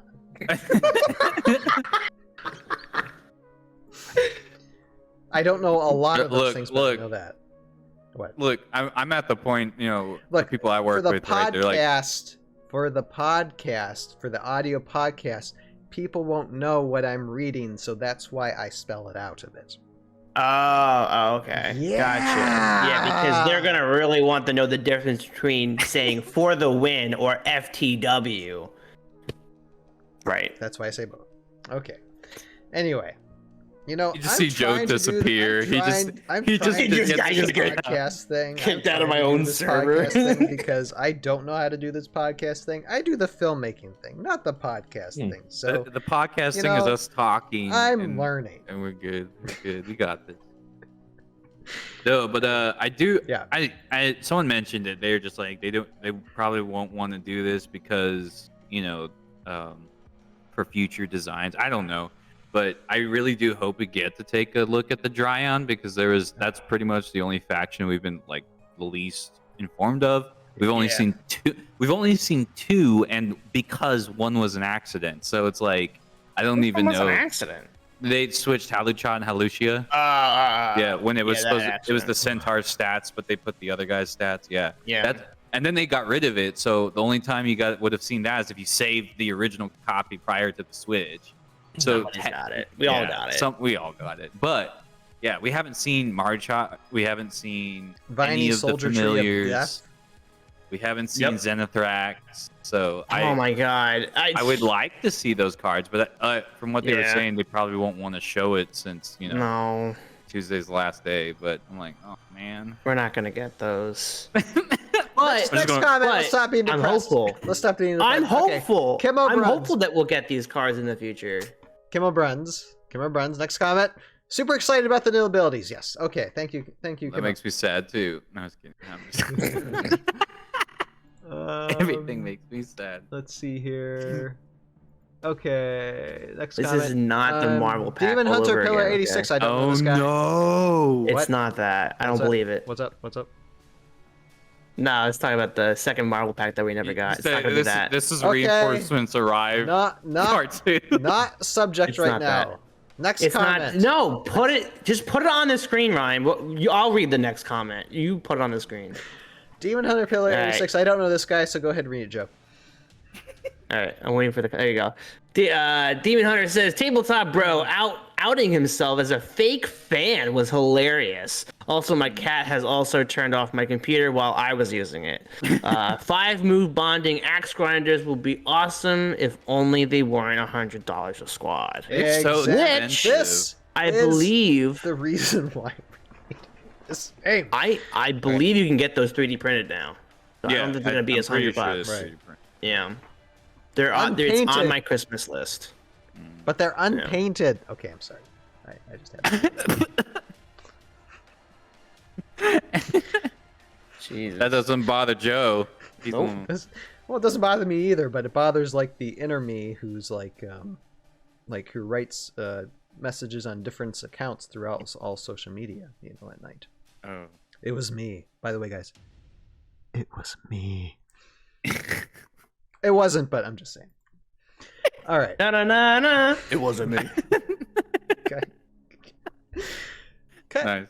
Okay. See, Tabletop Bro isn't even here. We're having fun. All right. All right. Anyway, Kayatsuki says Badgers for the win. Yeah. Any small. Sounds like a woodland sports creature. team. Yeah.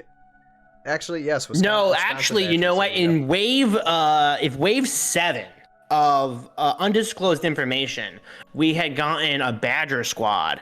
There are about 5 of them, and they each had 2 attack, 4 defense, and I'm just statting this out right now because they're fake, but they're pretty good figure, and they actually bond with the new Age of Annihilation Bears. Brand new information right now. Yeah. Nice. Yeah, Good you're stuff. welcome. I don't know what you just said because I wasn't listening, but I Exactly. think it was good. It's another moral plot. I'll have to review. They're just gonna sow later false when AOA we watch information. this thing after we're done. All right, so those are the comments from that live stream that I'm gonna mention. And if I didn't mention any comments, I'm sorry. But I mentioned all that I saw. And Now we got Dadscaper's comments. Yeah. So now for last, again, I think I got all of them. If I missed one, I'm sorry. But let's do Dadscaper stuff. And let me go to. Let me see here. Okay, I'll go to this one first. Michael Chadwick says, thank you, Michael Chadwick, for the comment. Where can we watch the stream where you taught your friend how to play? And that was directed for you, Jeremy. And so that's something you need to edit and make, right? I have I found the VOD. It's saved onto one of my hard drives. I actually was telling my friend about it because as I was watching that file, he's never done a live show before, right? So I've been doing this for, I think, on and off prior to my own channel for a couple years, and then I got my own channel, and then I did it weekly. So I'm used to the idea of talking into the mic and trying to look at that camera and stuff. He wasn't talking into the mic during that, and it's not his fault, right? Because he's never been on a live show while I was teaching him how to play. So I'm gonna figure out if I can fix the audio somehow so you can hear it. But if that's not possible, I'm probably gonna end up being able to only do clips because some parts of the VOD are you just can't hear us, and I'm like, oh man. But it was an experiment. It was one of my first streams where I did where the camera was in the distance and you guys were watching us do the game rather than me being right here in the camera. So and the cat stuff won. to learn from. The cat won. The cat won. The cat jumped on the board at the very end of the game, and I do have that. So I have that saved. I can clip that where the cat just destroys our army. It's pretty funny. But yeah, no. So I'll definitely be doing some work on that.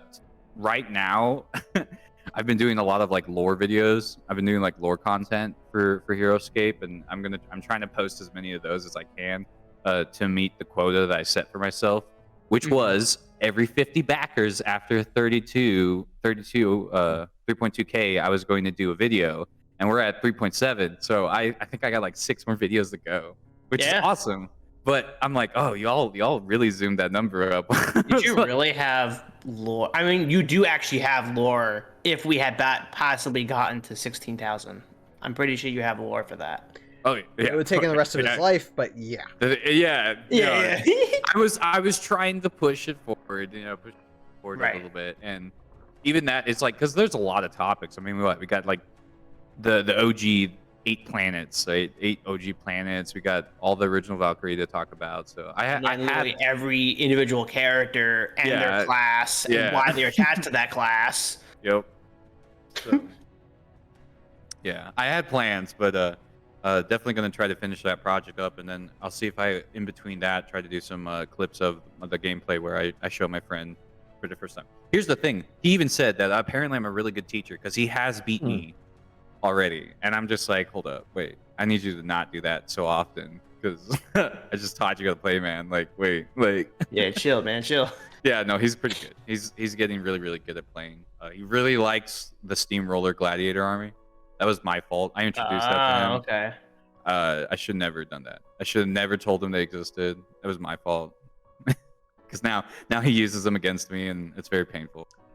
But we all learn from our mistakes. All right. Next comment is, let's see here. Demon Hunter Pillar. This guy keeps on commenting. I don't know him. Enjoyed the interview. Appreciate the info. Thank you, Demon Hunter. It was a good interview. Dadscape was a really good. He was great to have on. Yeah, no, we'll have him back. We'll definitely have him back sometime. Kayatsuki says that could mean donkey in parentheses. That doesn't make it any better. You had me rolling. I don't know what he's talking about. No idea. Weird. I didn't swear. What? He didn't say anything about swearing, Ryan. He was talking about the donkey that we had on the show too. Okay. Oh yeah. Well then there we you had my guest donkey. Your guest donkey. Yeah. I didn't do like a tear down for like 10, 11 minutes. No, not me. No huge rant that I might. Yeah, have, that like, didn't happen. Just like how I'm not mindshackled on my YouTube page. Wow. So, Oh, okay. No. That sounds a real guilty confession. I'll never be that harsh again. Until next week. Okay. No. Until next time. Well, I have 5-page paragraphs, 5-page paper right here, ready for you. We're dying here. It's a manifesto. Is your guys' throat dry? My throat's kind of dry. Right now. Choking. Of course, we've been talking for about 2 hours almost. All right. Yeah. Now we do have a comment from Sir Heroscape himself. Actually, yeah. So he watches our stuff. Thank you, Sir Heroscape. I say at 2615 says talk of beating Chris Perkins. Of course he would. Army spiders and gone. Yep, that's me. Not to try to be too self-absorbed, but you should go watch the gameplay video I posted last week for Vici's R1 versus R2, where I fight that very army. Yeah, and actually, Mr. Heroscape, just so you know, the reason why I thought about that experience with Chris Perkins was because I did watch your video before that live stream last weekend. So that's why it was fresh in my mind. So yeah, there'll be a link in the description below, Sir Heroscape. I do not mind promoting you at all to go watch that and see Chris Perkins, like, just, I mean, the guy he doesn't even have to have the army he has. Just take literally any army, he'll wipe the floor with you. So yeah, I'll Sir Heroscape, I will leave that video in the description below if I remember, or it'll come later. So yes, it'll be there either now or eventually. All right, let's see here. There was, let's see here, I think another comment here, and this one just popped up. All right, Zesty Aardvarks says, I wonder if they could make Valkyrie fit as a cautionary tale of sorts, like they successfully manufactured a new Valkyrie, and it was all well and good for a few years, but because the process was missing something that the Wellspring Waters have, Valkyrie collapsed under the weight of power. Of course, I don't know all the details of how Valkyrie came to be Valkyrie, but I do think you could work with the idea of someone trying to replicate the power of the Wellsprings by making the attempt flawed and having it backfire. And I mentioned here, there's an idea here that I might just use myself for future ToV seasons. And actually, what Zesty says, I don't know if he or she, but what Zesty says about someone trying to replicate the power of the Wellsprings by making an attempt and flawed and having it backfire, that is actually one of the plot in Tales of a Hell, the Aftermath Chronicles that I have, you have the Wellsprings completely gone and other like miniature characters of power trying to find something as powerful as the Wellsprings on this planet. So that is almost the literal plot of Tales of Hell, the Aftermath Chronicles, but it is an interesting lore point to make in the story when it comes to Valkyrie. Yeah. And who knows what they're going to do, whether they'll have a chance to do, or what they have, in the works.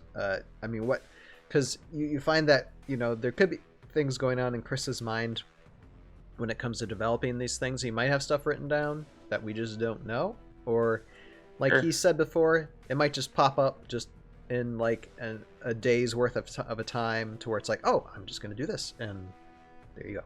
So, we will see. But... now how Valkyrie came to be, Jeremy, I think you have a little bit of information on that, don't you? Yeah. So they introduced him in River of Blood. So basically, that was the Gen Con 2010 scenario, one of the new dungeon adventures. So when Battle for the Underdark, the third master set come out with the D&D units, they introduced a new type of gameplay called Dungeon Adventure, which wasn't like your typical Heroscape where, army versus army, but it was like one person controlled heroes and the other person controlled the monsters, right? So you got this 4-room adventure called River of Blood. So you basically would complete one room and then tally the points and then move on to the next room. And what was going on was that the goblins there were like gathering relics of ancient, history and throwing it in the water. They called it River of Blood because there was a bunch of dead bodies that were floating in the water as well. And so whatever this was a very special ritual that was supposed to imbue the water with the powers that allowed someone to become a Valkyrie. And this is why in Carmine has said that it's contrary to the lore that was established prior, was because a wellspring gave you your power, right? It wasn't random magical relics that sort of imbued the water with powers. It was the water itself. And so, he found that like contradictory, and he didn't want to use that concept that was established. But yeah, Valkyrie had these goblins. They were throwing the magic relics into the water. It imbued the water with magic powers. He drank it, and it transformed him.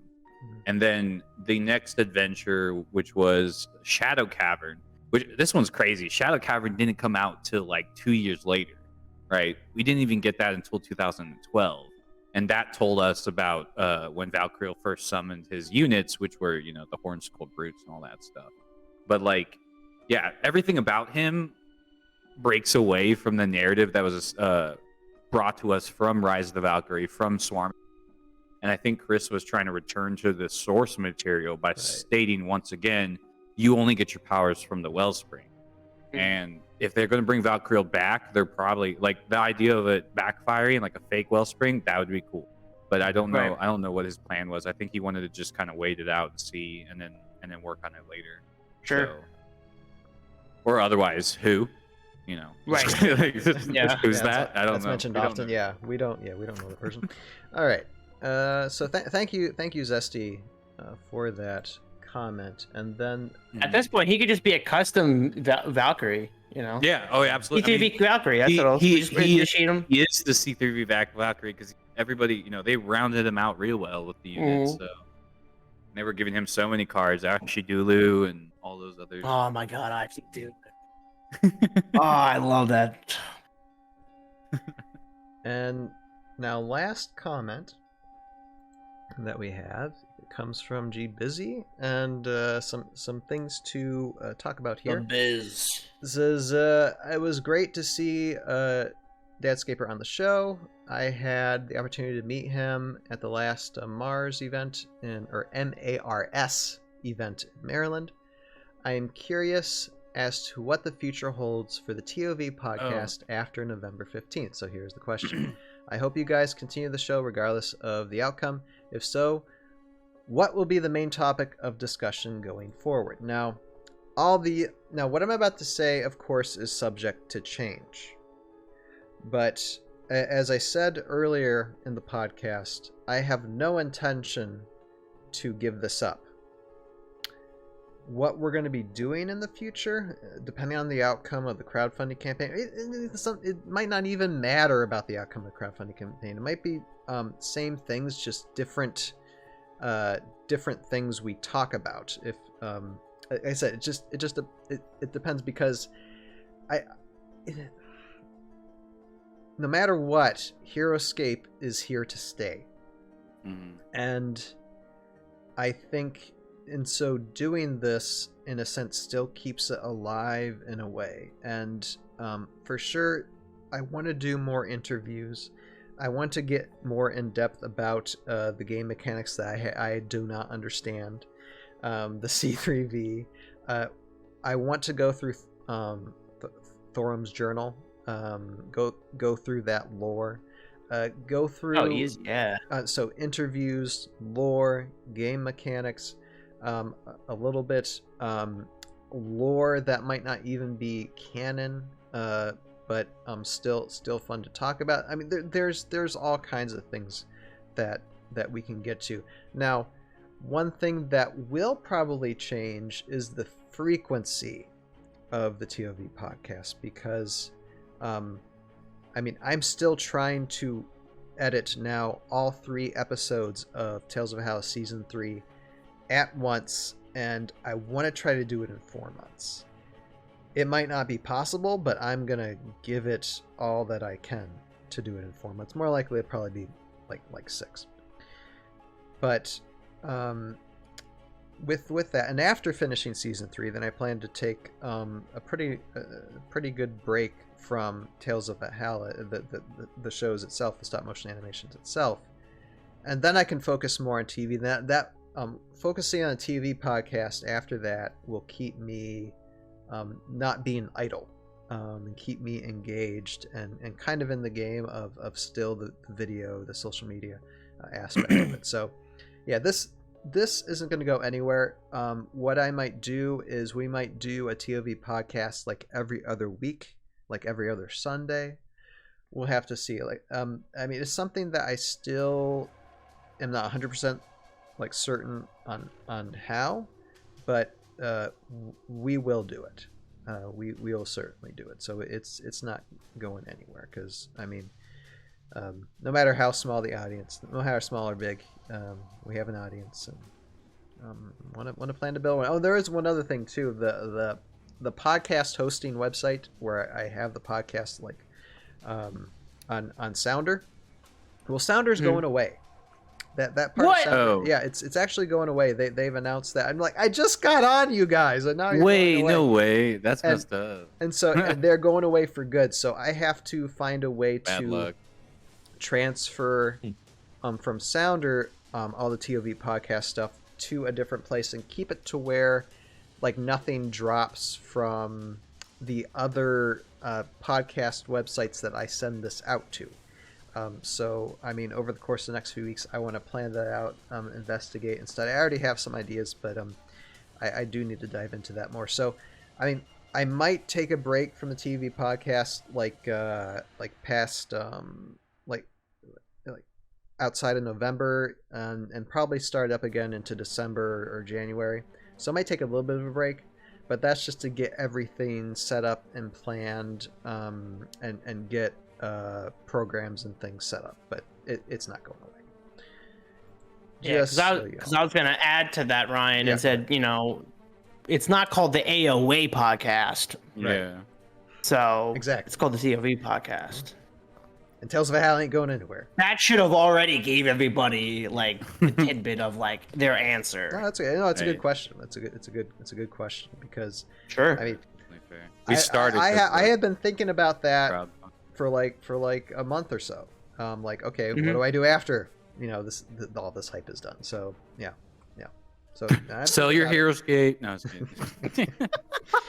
It's over, everybody. It's a small Game is fortune gone. that by now. Oh, And man. so, and there is another. It's gonna be worth even more. Yeah. There is another question. Everything here, $100. Because I mean, we are going to do a meme review this Tuesday, and so the question can't was, wait. how do we submit memes? You can do one of many things. You can contact like can notify me via like Tales of Hell Facebook, my YouTube page, Discord, or you can send me an email or send it to one of these guys if you have their contact information. Yeah, I was gonna say, if you know me on Facebook or Discord or Instagram, like, please, if you know, just send it to us. Just send them our way. We'll make a folder. Let's just say I already have a folder made to put stuff in, but send it to us at least by 9 p.m. this Tuesday, 9 p.m. Eastern this coming Tuesday, so we can get it all in one folder and have it ready to just sort through, and they'll be done. But you can send it via email, conductorproductionswork@gmail.com, and I'm going to spell that because yes, I know it's long. conductorproductionswork@gmail.com. conductorproductionswork@gmail.com. That's, yes, I know it's a long email. But if you want to send it directly to me that way, you can do it that. So thank you, G Busy, so much for the comments. And again, if I missed anybody's comments, I apologize, but that's what I have, so that's what we're going with. And we're gonna be wrapping up this live stream now. Start with final thoughts and send-offs. And my mouth is starting to get numb. I can't talk now. I'm gonna start with you, Joe. Final thought. Yeah, you know what it is. All right, go ahead. Yeah. Yeah. So this has been an absolute ride. The past couple months, even pre-PulseCon panel, it's been a crazy couple of months. And I'll probably go through this whole process again on Tuesday. But man, it's been an absolute ride. It's just been nonstop busyness between all of us, trying to rush and get content out and try to get information to you guys. I've never had to deal with this before. I thought I would have been more prepared. I wasn't. Right. The true grind began. Yeah, and it's like, I thought I would have had more time to prepare myself for this. But what really helped me, I think this helped me on a such personal level, to kick my donkey into gear. We gotta wrap those jokes 3 times, man. Yeah. Rules of 3. But get myself in gear to start grinding and get the content and flesh out the ideas that I have and get them out to you, because I have hundreds and thousands of ideas to make. And I'm so grateful for this community for that. So let's keep growing the community and show me the cards. Just hashtag show me the cards, and then we'll be happy. All of them before we run out of time. All of them. Let's not make this a Marvel 2 thing, okay? We all know what we're talking about. Let's not make this. There is more of Heroscape for the future. Mm-hmm. If it's the next 5 years, fine. We have 5 years to build this community to become much bigger and stronger. So, with that said, find me on YouTube, JoeCrazy3193. I'll be posting my weekly content as usual. I got one more video before Tuesday, and it's an awesome one. So please put your notifications on, and we'll make sure that you go share that content, because that's the biggest thing right now, right? Share the content. Let's grow this community. Thank you. Thank you, sir. Jeremy. All right. Yeah, just kind of reflecting a lot of what I've been able to do in the past, since the August announcement. I do wish I would have got it started sooner. I had a bunch of crazy stuff happen while this was happening. But in October, where I was able to start making videos and then get people to comment on those videos, I had a lot of self-doubt, I guess you could say, about my own content, about my own channel. And this campaign incentivized me to just take the first step forward and really just trust my work and trust my ideas and my designs. And I've gotten a lot of really good reception from it, and that's awesome. Like, I didn't expect that at all, and a lot of that was from the Heroscape community. So huge thank you to everybody that's had the chance to see the, you know, like the penguin video that I made as a joke, right? Like I had a concept in my mind about this super cool penguin machine gun being revealed to metal music, right? And I did that. I got to make that, and people liked it, and that was super cool. That I was, you know, that was something I got to contribute to the history of Heroscape, right? And, you know, whatever happens on Tuesday, regardless, right? I got 7 lore videos to make, so I got some stuff to do. And you know, definitely going to my genuine goal is to get everyone caught up to the story of Heroscape. So if they attempt another go with this project, or in a smaller format, or whatever happens, right? Everyone at this point will then be informed of the lore, and then we won't have any lore debates because everyone knows now, right? All you gotta do is watch my video. Take it from the lore master. I got you on that info. But it's been an absolute blast, and I hope to be able to continue to contribute and make things, and, you know, play these play tests and learn more about the custom community, what you've all done in the past 12 years, see what you're planning to do in the next couple of years. Yeah, it's just there's a lot of potential in the road down. So I'm definitely looking forward to it. And of course, you can always catch me on Twitch, the Eslam Collate. You can catch me on YouTube, the same name. I don't know about Twitter. Twitter's having a fun time right now, but while it's still on, I'm also there. But you can find me anywhere online as the Eslam. I am there to help you with. Thank you, sir. And Jason. All right, well, whatever happens between now and Tuesday, what's interesting, this whole Age of Annihilation Hasbro Pulse thing has been a fantastic case study, and looking at it, how to run or how to manage some details around running a crowdfunding campaigns. I've been taking notes all along, comparing notes to how some of my Kickstarters in the past failed. So I have a lot of things to talk about on Tuesday. It'll be a fun little breakdown of things. Hey, Jason, so, Tuesday we're supposed to have fun. Most of my comments we're supposed to have fun. It is fun, and now he's taking notes. He's taking this to the science level. Okay, I love that. That is fun. Yeah, I like all the business math and numbers and things, and analyzing stuff. That's fun for me. I guess that's maybe I am weird. Precise, but really, I mean, seriously though, if you want to run a crowdfunding campaign, there's a lot of stuff you can learn from how Age of Annihilation went down. So, but you know, who knows what happens in 2 days? Maybe at 4,400-ish orders, it could happen, I suppose. But it you know, could happen. Other than that, yep. No. But it's been fun times. I mean, this show has been a lot of fun talking to you guys, and I'll learn all the more stuff about Heroscape than I ever thought I needed to know. But you know, it's how things happen. So hey, this is your fault, Jason. This is all your fault, man. It wasn't for you. Oh snap! The truth comes out.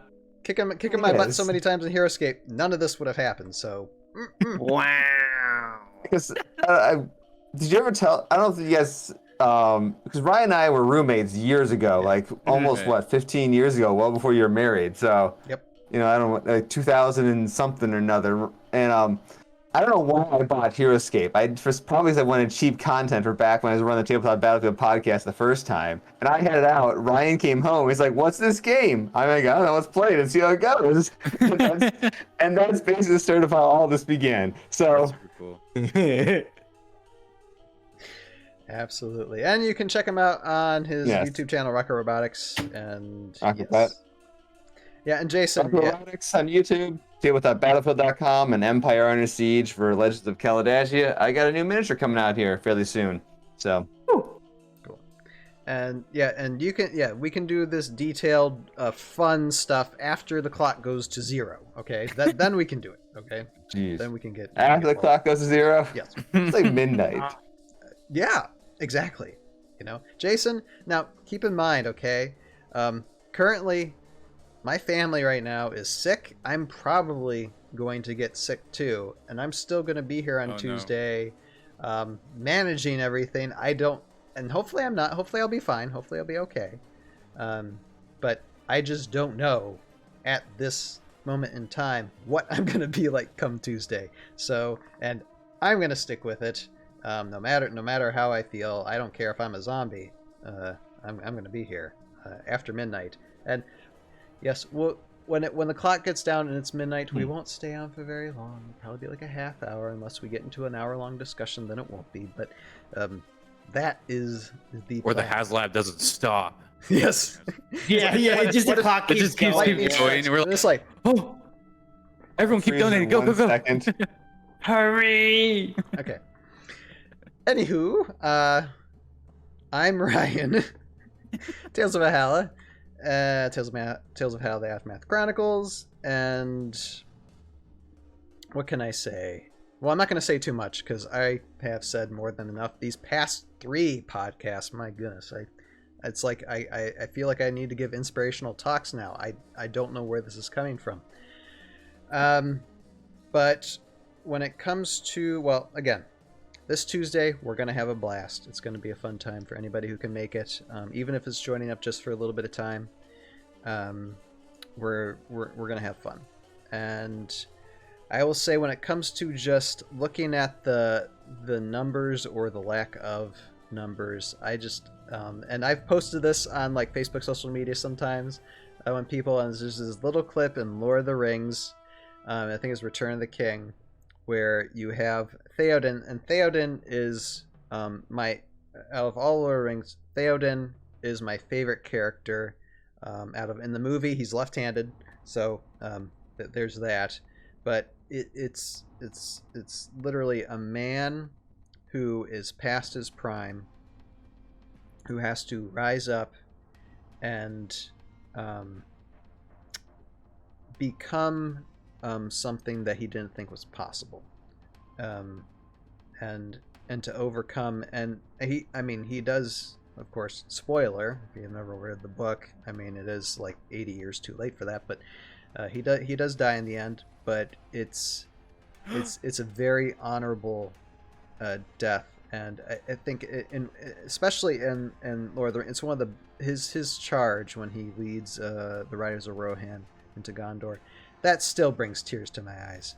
In the book and the film, it's just one of those. It's one of those moments, one of those character moments. But anyway, there's a scene in the movie where one of his riders are saying, too few have come.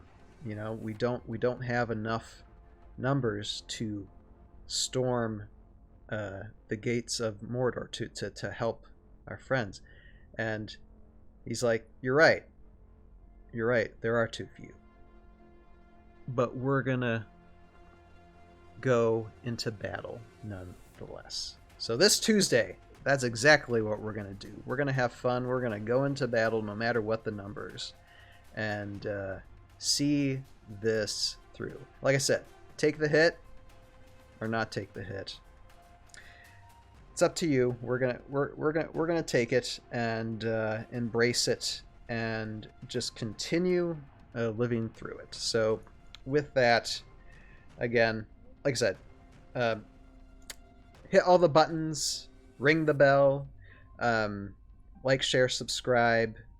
Thank you everybody for watching, whether it's via live, YouTube, or via the audio podcast. We might take a break, but we're not going anywhere. You have a purpose in your life. Find it, pursue it, live it, and we'll see you guys next time. Later. See ya.